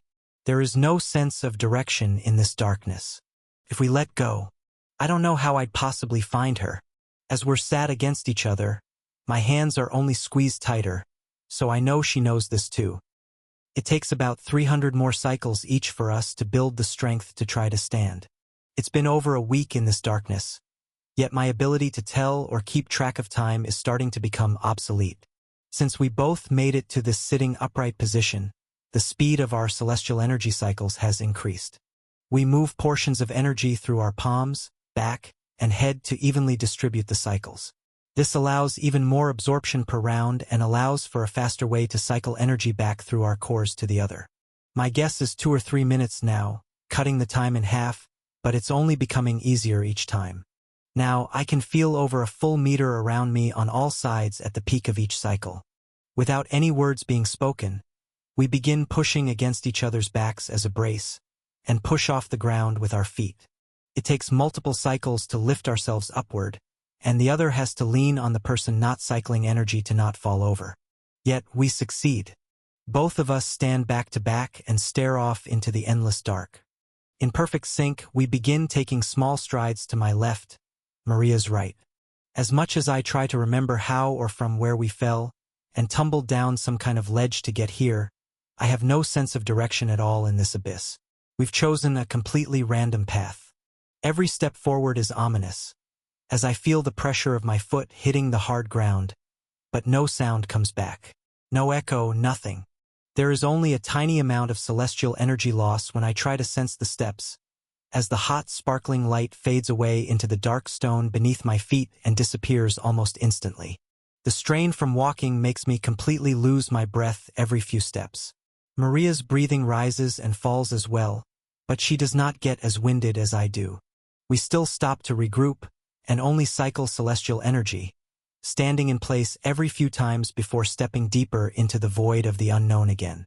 The movement and completely upright position of our bodies allows the energy to cycle even faster and more efficiently. We create cycle points through the base of our spines, and even through the center of our calves, bringing the cycle time down to 1 to 2 minutes at most. A bright celestial visual of the exact makeup of Maria's entire body, inside and out, glows bright in my mind as the only thing other than myself in existence. Without any visuals or stimuli of anything, even my memories become hard to picture correctly. It's like all of my pattern recognition that does not have to do with what is in front of me is dulling, but I'm becoming far more in tune with the single task before me. Yet, there is still a barrier that tickles at my consciousness, holding us back from a perfect resonance. It is the small black dot at the center of Maria's soul energy core. The more times I cycle celestial energy through her, the more prominent it becomes. It is the only part of her I can't see or understand. The more times my energy flows around it, and my senses are misguided, the more ominous it becomes.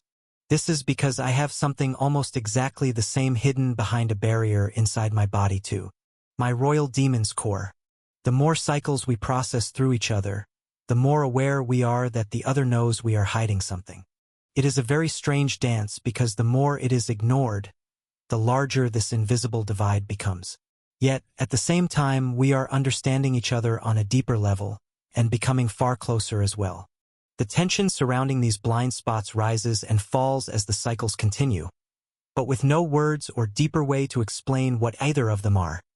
We are both left completely in the dark. Another 200 cycles each pass, and we're able to take multiple strides together and complete a full cycle in less than a minute.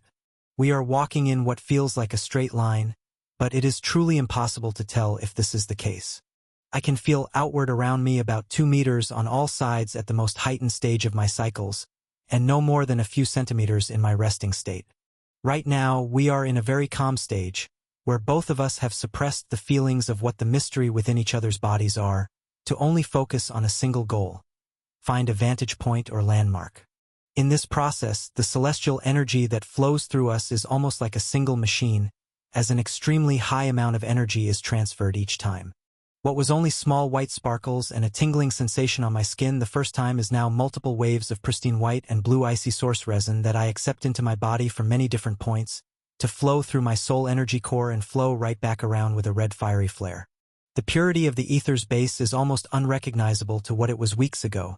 Like muddy water has been forced through microscopic strainers that get smaller and smaller thousands of times, it continues to become more pure. Yet, our progress comes to an abrupt halt. Both of us stop in place and stop cycling celestial energy into each other completely. This is because, for the first time since we entered this strange world of darkness, something else makes itself known. The ground shakes beneath my feet. It is in a slow, rhythmic pattern. It isn't strong enough to make me lose my balance. If anything, it is nothing more than a small vibration that makes the bottom of my feet tingle. In fact, the faint glow of white celestial energy sparkles in the ground flowing from each light shake. What makes it stand out is the rhythm itself as it comes in twos, and isn't perfectly consistent. There is no way to know how far away its source is, but from the direction the faint waves of celestial energy begin hitting my feet, I can tell where it's coming from. The closer it gets, the more my subconscious begins to fill in the gaps, and I realize these must be heavy footsteps. Chapter 878. Our next movement is a stride away from these pulses of celestial energy. My body becomes riddled with fear, and it is only amplified by the vibrations that share the same emotion connected to me. We barely just managed to stand up, and are having a hard enough time walking. There is no way we're ready to face an unknown enemy. We need more time to grow stronger. After a few steps in darkness, both of us begin to grow tired, and we're forced to cycle celestial energy again. It feels like we are lighting a beacon in this darkness by doing so, but it's the only way to walk away fast enough. Without using the peak of our cycles to make longer and faster strides, our speed is far slower than the approaching footsteps. Yet, with us both using everything we have, it seems we can just about match the pace. There is no sound at all in this void of darkness. Even now, as strange waves of white energy ripple through the floor, it is with complete and total silence. I know we've shifted direction to move away from it, but as more and more footsteps follow, I can't tell if we're headed in a straight line, a curved angle, or if we're even walking in circles. The only sense of direction I have is the intensity of the celestial energy's brightness, and from what side of my feet it makes tingle first. These approaching steps felt extremely urgent when they appeared in our minds, but after over 10 cycles each pass, nearly half an hour, we are still running away from these ominous footsteps at the same slow and consistent pace. My lungs feel like they're about to give out, my skin is covered in sweat, and my muscles all ache, as we're moving double the pace we ever have in the past. However, whatever it is that is following us is not very fast either. Even their inconsistent footsteps have strange ebbs and flows. At times all I feel is darkness around us, and it feels like we have finally gotten away. Then, other times, it speeds up, and the intensity of the footsteps is faster and greater, like it's lighter on its feet for moments at a time. My subconscious mind keeps trying to fill in the gaps of what this could possibly be. A demon? A monster? Some kind of unique void creature? It's too far away, and its movements are too inconsistent. Sometimes, the waves that come my way have strange breaks in them, like it's dragging something or limping, or maybe carrying a heavy weapon. At first it's terrifying, but after a while, as we get farther and farther away, my heart rate slows and I'm more curious about what it possibly is. More importantly, what this place is this really the Cyan Zone of the Upper Realm? Is the Morvale family head here somewhere? Lurking in the darkness. The only memories I have of this demon are a few faded images of him talking with Muriel through the reactor at the base of the Green Zone, and a few more using a strange mental link technique. None of them ever showed a place like this, but then again, none of these memories showed any large defined features of the Cyan Zone at all. The only thing I saw was the faded imagery of a palace with many guards standing behind him. It looked bright, nothing like the place I'm in now. My mind continues to wander, especially during the small breaks of time we have in pure darkness, trying to think of any hints or ideas to solve these mysteries. But the more I think, the more strange these readings become, and the deeper into the unknown we sink.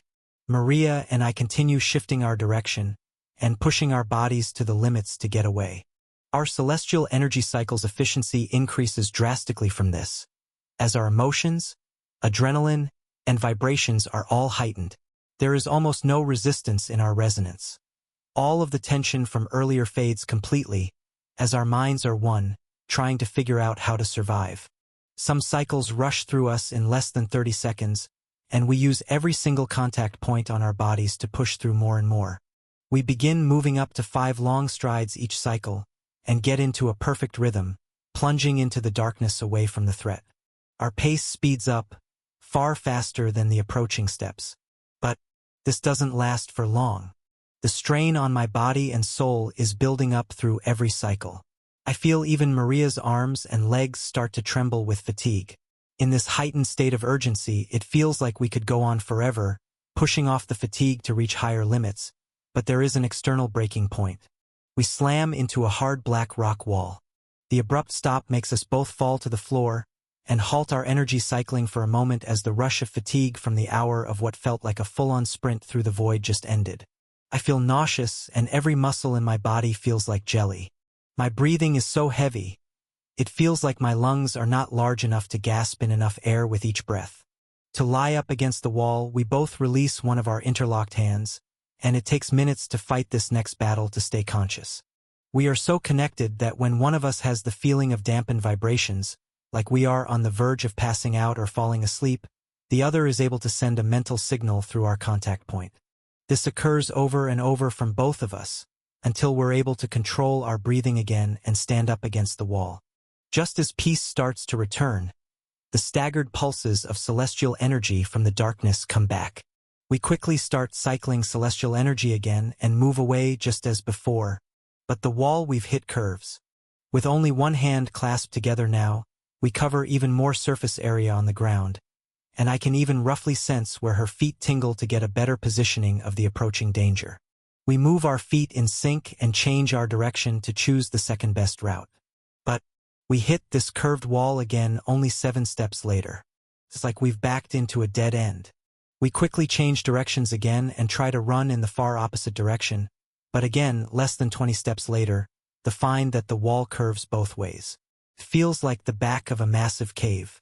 We're cornered, and the approaching footsteps only get more intense. The bright celestial ripples of light beneath our feet grow hotter and denser. The strange breaks in celestial energy readings every few steps as it drags something are even easier to read now. Whatever the thing it's dragging is, it's far larger than the one making the footsteps. Maria and I stop in place as we realize there's no outrunning this thing any longer. We're going to have to face it. The ripples in the flow become so bright, they almost feel equal to the celestial energy cycles that rush through us internally. Whatever this is, it's letting out this much energy through its feet as pure excess. My range has increased to about 3 meters outward, but it doesn't help at all. We just look out into the darkness, holding one arm in front of our chests, and the other tightly grasping each other. My heartbeat races faster and faster as the footsteps continue to shine bright white in my mind.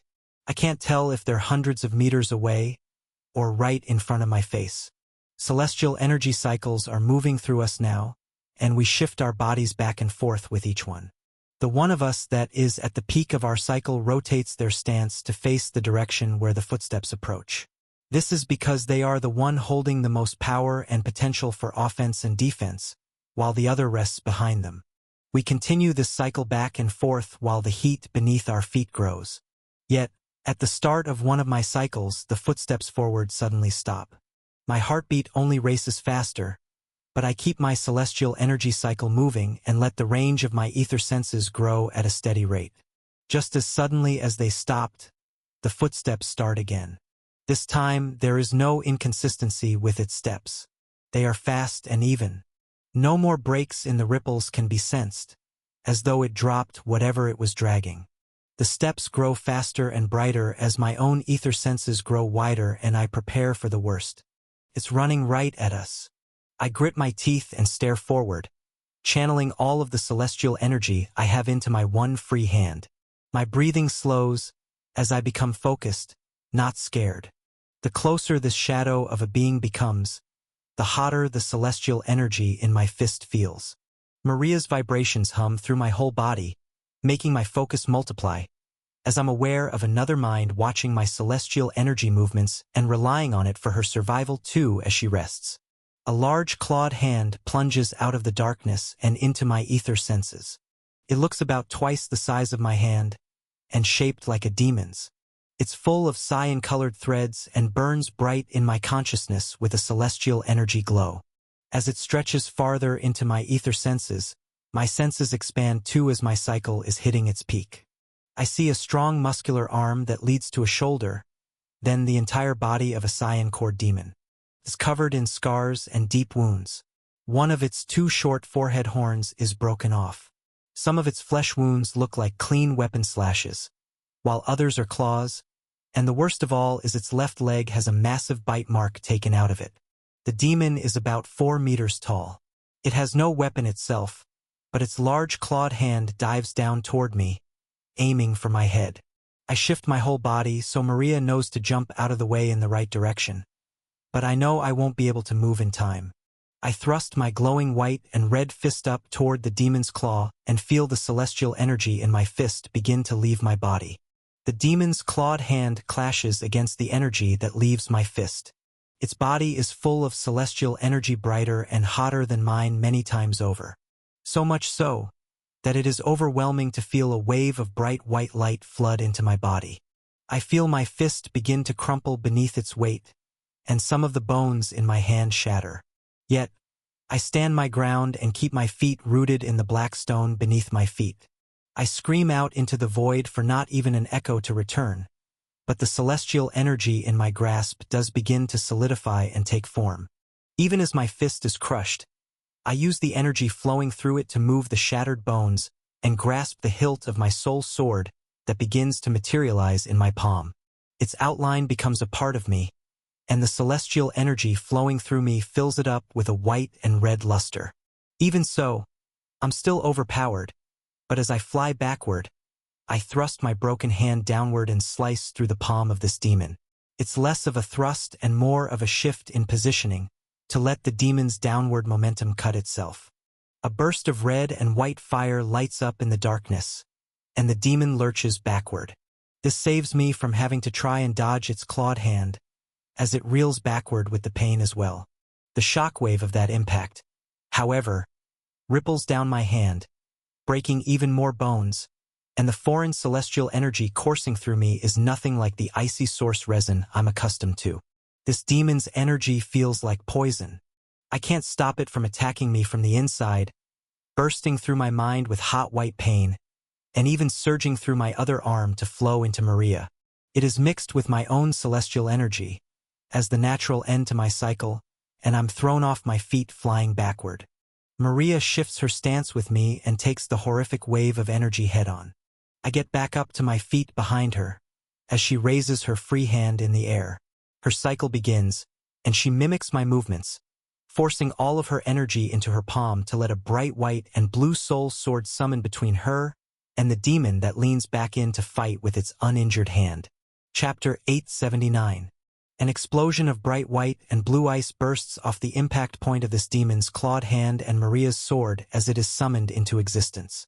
Some of the explosion bursts out of range of my ether senses, but the impact of the hit vibrates through me with just as much intensity as the hit I blocked. The only difference is Maria is taking the brunt of the physical damage this time. I watch the demon's palm and claws become covered in ice, but it only forms a few centimeters off its skin and stops around the wrists before Maria is completely overpowered and sent flying backward just like I was. Its chest glows bright white, and waves of celestial energy surge into both of its palms as we fly backward, still clasped together. The fire and ice on both of the demon's clawed hands are completely nullified. Small flakes of its outer layer of skin are frozen off on one hand, and a shallow slice mark is left in its other palm from my attack. Yet, compared to its other injuries, the creature is basically unharmed. It stares forward, filled with bloodlust, watching us fly away. As its form disappears from my ether senses, my mind races, wondering why a demon like this is even in the darkness with us. It doesn't look like a noble demon. Truthfully, it doesn't even look close in stature to the first-class demons in the green zone.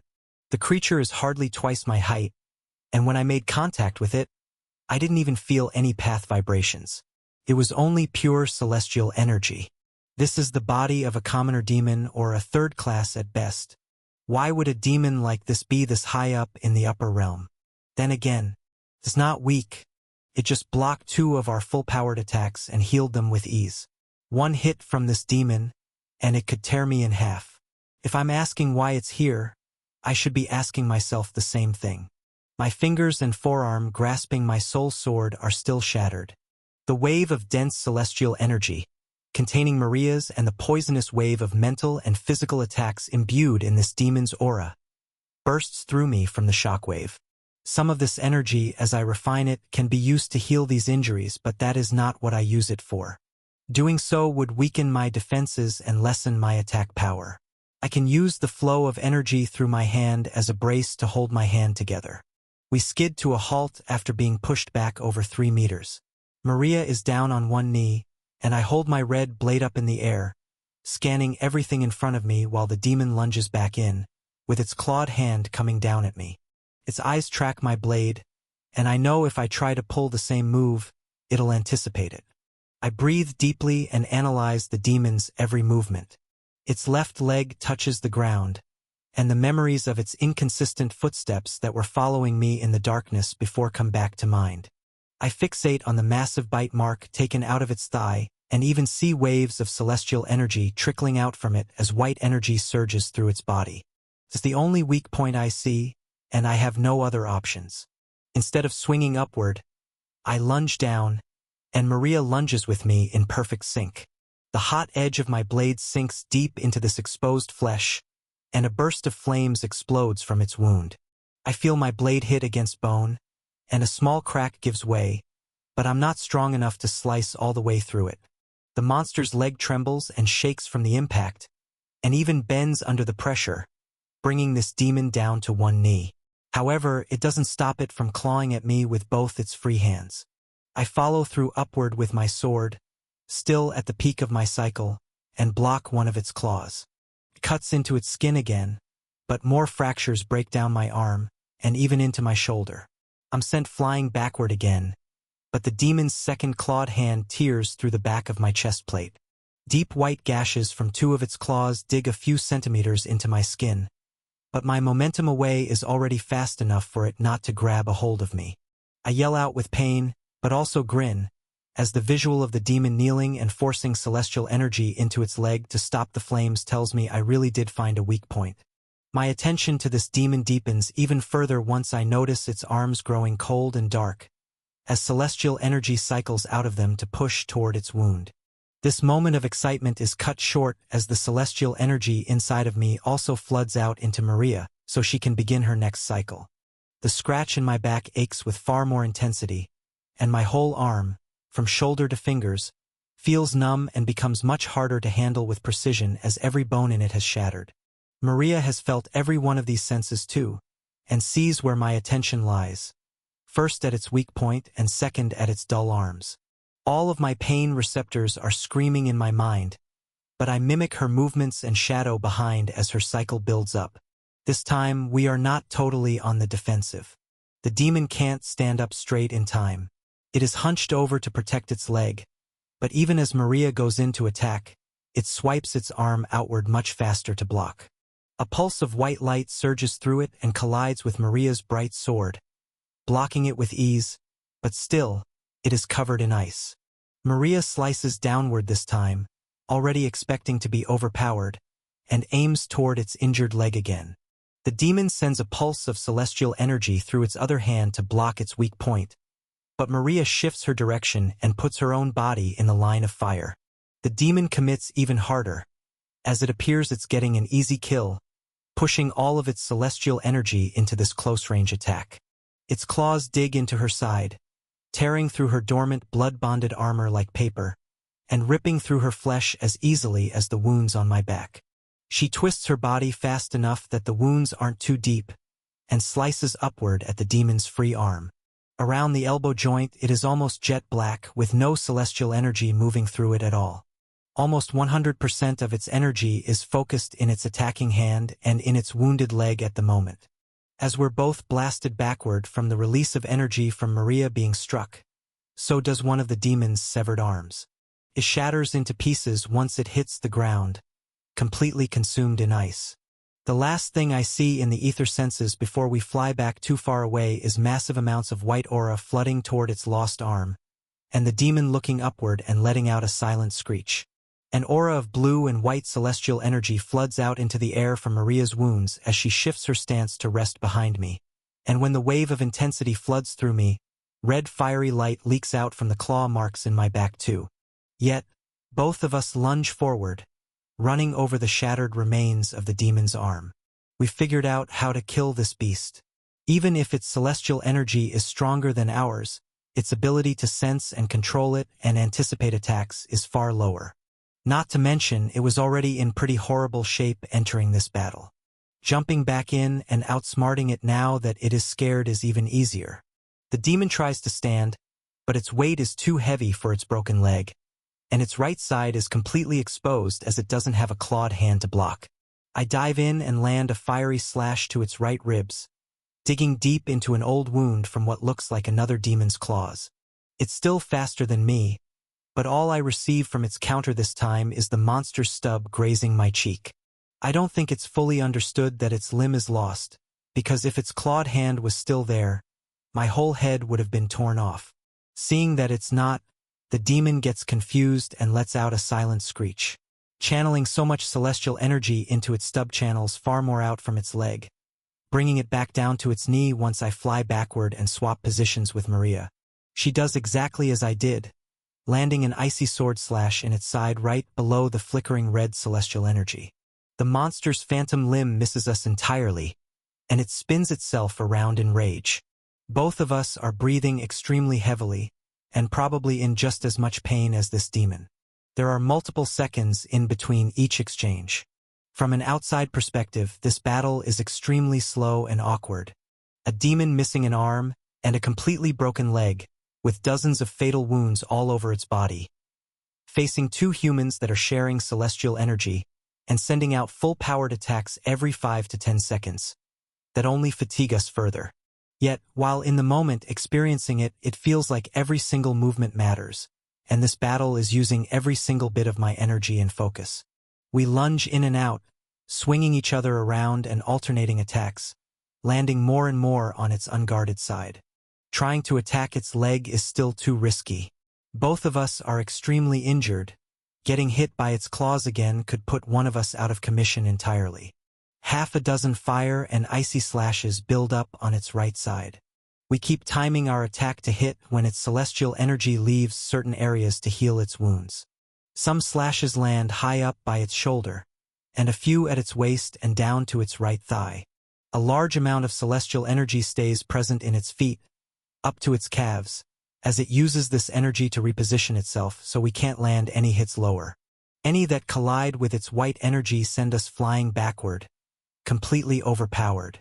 We need to only aim for its unprotected flesh. My arm holding my sword is horribly injured, and the rest of my body now tingles with pain and fatigue. I can feel Maria's hand and wrist holding her sword is broken too.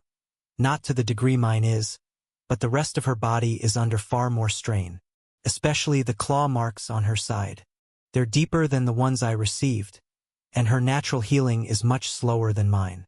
Even though I don't use any given cycle to focus on healing, the claw marks on my back are starting to close just from energy passing by them.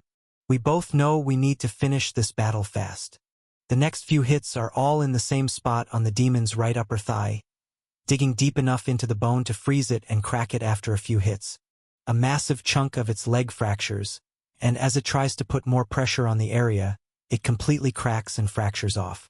My cycle is next, and we're right behind the beast. A majority of its celestial energy floods to its broken limb and flows out with its blood before it starts to slowly heal.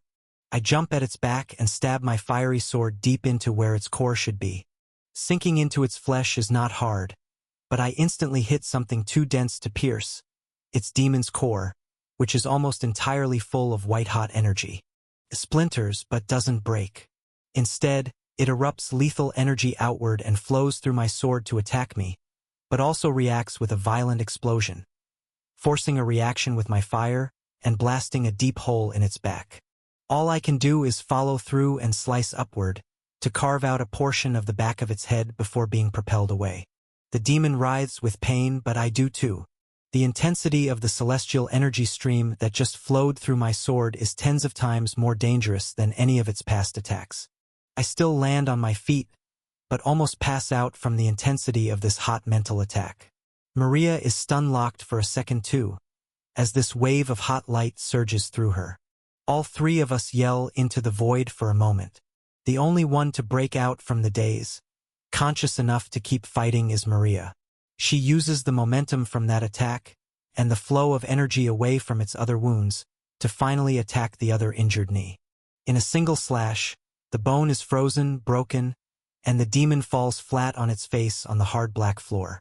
We pivot and I catch my breath, then allow another energy cycle to pulse through me, and then lunge in for the kill. Its demon's core is exposed, and it's pumping all of its celestial energy outward toward its leaking brain, and 3 limbs that have been shattered off. In between pulses, it gives off an empty dark purple hue.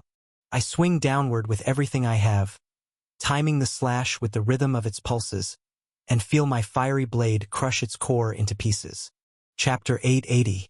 My sword breaks through the dark purple core at its moment of weakness, and I feel it shatter to pieces. When celestial energy tries to flow back in, it creates a violent reaction and the cyan core beneath it destabilizes from the pressure. My blade tears through the rest of its flesh and slams down on the hard black floor below. The mutilated corpse is blown in half, and a rush of cyan threads, white celestial energy, and a small amount of dark black and purple aura begins to flow through my soul sword. Large amounts of this energy also burst outward, forcing me to jump backward. I'm even hit by some of the blast and feel more of my armor and skin melt from the violent last resort move. Maria and I both fly backward to avoid the majority of the blast, and land on our backs over 5 meters away from the corpse. There are scattered icy remains from its shattered limbs, and pieces of its flesh that are still on fire under our backs. But our breathing is so heavy, and the relief that this battle is over is so strong. Neither of us even care to move. We only stare up into the darkness, grasping our blades and each other's hands. Even though we've killed this demon, that doesn't mean the battle is over. The final wave of energy rushes through me.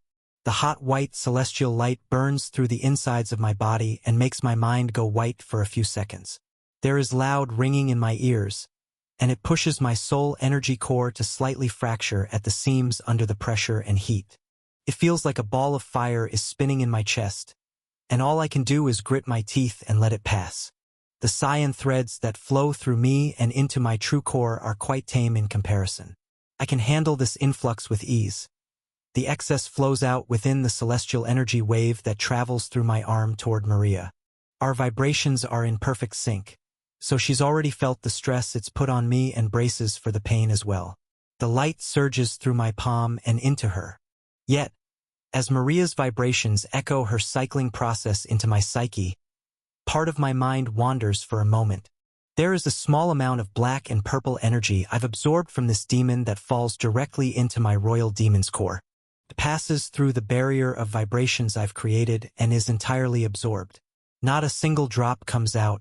The moment it falls inside, a series of fractured and fuzzy memories of that demon's life flash in my mind. Almost none of them come with clear visuals. They are entirely made of emotions and battle instincts. I get the fractured senses of that demon's mind for thousands of years in this dark void. Nothing from the green zone or lower realm is revealed, not even how it got here or how long it has even been in this place. Its oldest memories are of fighting in the darkness here, as a cyan core. My momentary slip of mental resonance is felt by Maria, but her cycle through this wave of energy has come to its peak. Once it's sent back, her mind starts to wander too, as we're not completely focused on survival anymore. I cycle the celestial energy that pours back into me. It has her icy source resin imbued in it, but the majority is still very rough hot white energy from the demon. It's painful to refine again, but manageable. We cycle this energy back and forth over 20 times each, until the energy we're cycling through each other is only our own. Stolen from its original source, this story is not meant to be on Amazon. Report any sightings.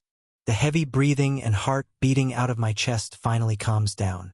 The claw marks on my back are fully sealed up, and the marks on Maria's side have also been healed from the flow of my celestial fire with focused rejuvenation properties as it cycles through her. My shattered bones in my arm and hand are readjusted by my celestial energy, and healed back up too. The stress that the initial wave made on my soul energy core recovers as well, healing up the small fracture points. It takes another 30 cycles each before both of us can sit up fully healed. Considering it only takes 10 seconds at most per cycle now, it is fast, but we have been lying on this floor beside the dead demon for almost half an hour. My ether senses have increased drastically, over double the range, making its full corpse within view, and the back wall behind us about 7 meters away. The wall itself looks like it's scratched up, with deep carvings in some places, but smooth areas in others. I turn away and focus my senses back toward the fallen demon. The only thing that hasn't healed is our blood-bonded armor. There are still exposed areas of skin in the shape of claw marks on my back and Maria's side now as we stand to our feet and walk over to the demon. A steady flow of celestial energy cycles through us even as we walk forward, not with as much intensity as when we were healing, but enough to continue refining our energy. It's been weeks of this constant process. Stopping would feel quite unnatural. I stare down at the monster's corpse once we stand over it, then tightly grip my soul sword. It pulses with a red and white light, then compresses into my palm and disappears entirely, falling back into my soul as pure energy. Then, I bend down to use this free hand and feel the demon's flesh out of curiosity. There are still large chunks left in a pile, and some flickering red fire or glistening blue ice left over. Even the old injuries from this demon's past battles are still present. This isn't what intrigues me. I lift up a hand-sized piece of meat and feel my hand become covered in an oily, slimy substance almost instantly. I squeeze, and the flesh gushes between my fingers, almost like it's melting into a liquid state. The leftover ether and divine threads are all dispersing into the atmosphere. So what I feel between my fingers now is some kind of refined and mutated demonic energy. When we were battling it, I really thought it was bleeding like us, and that it had managed to keep its real body from the lower realm too. But, as I rub the liquid that dissolves into almost a watery state in my fingers, I come to the realization this is a strange avatar, nothing like the ones I came across in the green zone. All of the rest of its flesh melts in the same way. The process is sped up when I touch it for some reason, but as I sift through the demon's dissolving corpse, one thing does stand out. Its horns still hold a large amount of white celestial energy. Even the cracked one pulses with a bright celestial glow. The two horns are the only true remains of this demon that rest on top of the hard ground in a solid state. I lift them both up and look down, as I can barely hold them in one hand, but an idea comes to mind. If my true core's ability to absorb memories is still slightly intact, and I'm able to interact with my soul sword still, maybe there are other powers I still have access to. I close my eyes and focus extremely hard on the horn, and as another cycle of celestial energy comes through me from Maria, I let half of her icy blue energy flow around my core, while the other half I cycle through.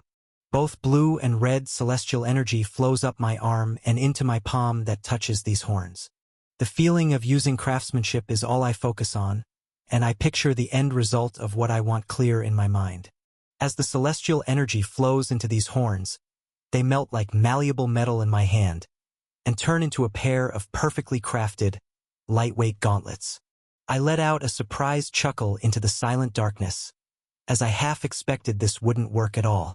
There are no system prompts that show in my mind, or any way to guide this craft to work with machine-like precision. Yet I mimicked exactly how the energy flow should feel, and created a very unique weakly soul-bonded gauntlet set. The memory of the pain that shattered my wrist from trying to block that demon's attack is still fresh in my mind, so a stronger brace for it was what I craved most. One is black, white, and red, while the other is slightly smaller and glows blue and white. I hand it over to Maria, as she mimics my movement from before and lets her own soul sword disappear back into her soul. We both slide the gauntlets onto our outer wrists over our blood-bonded armor, and stare at them in the darkness for a few energy cycles as the gear assimilates with us. The painful feeling of her hand and wrist breaking during that battle is fresh in her mind too. During the craft, this is what her vibrations and celestial energy yearned for too. The moment we put them on, the instinctual feeling of higher defense can be felt. The new small piece of armor feels like an extension of our bodies. Like celestial energy can flow through it just as easily as our flesh. No words are spoken, but the potential of this ability makes my mind race. Maria's heart rate rises in excitement just as fast as mine, but both of our attentions are pulled away from this creation. A slow-moving liquid pool of dark avatar remains starts to pour in toward us from the outer edges of darkness outside my ether senses. When I look up, I double-check the surroundings and mentally count all of the lost limbs of this beast, but all of their dark puddles are within range. Another memory surfaces. It is of when this demon was nothing but footsteps in the darkness. Its inconsistent limp was easily explained by the bite in its thigh, but now that I recall, it was also dragging something,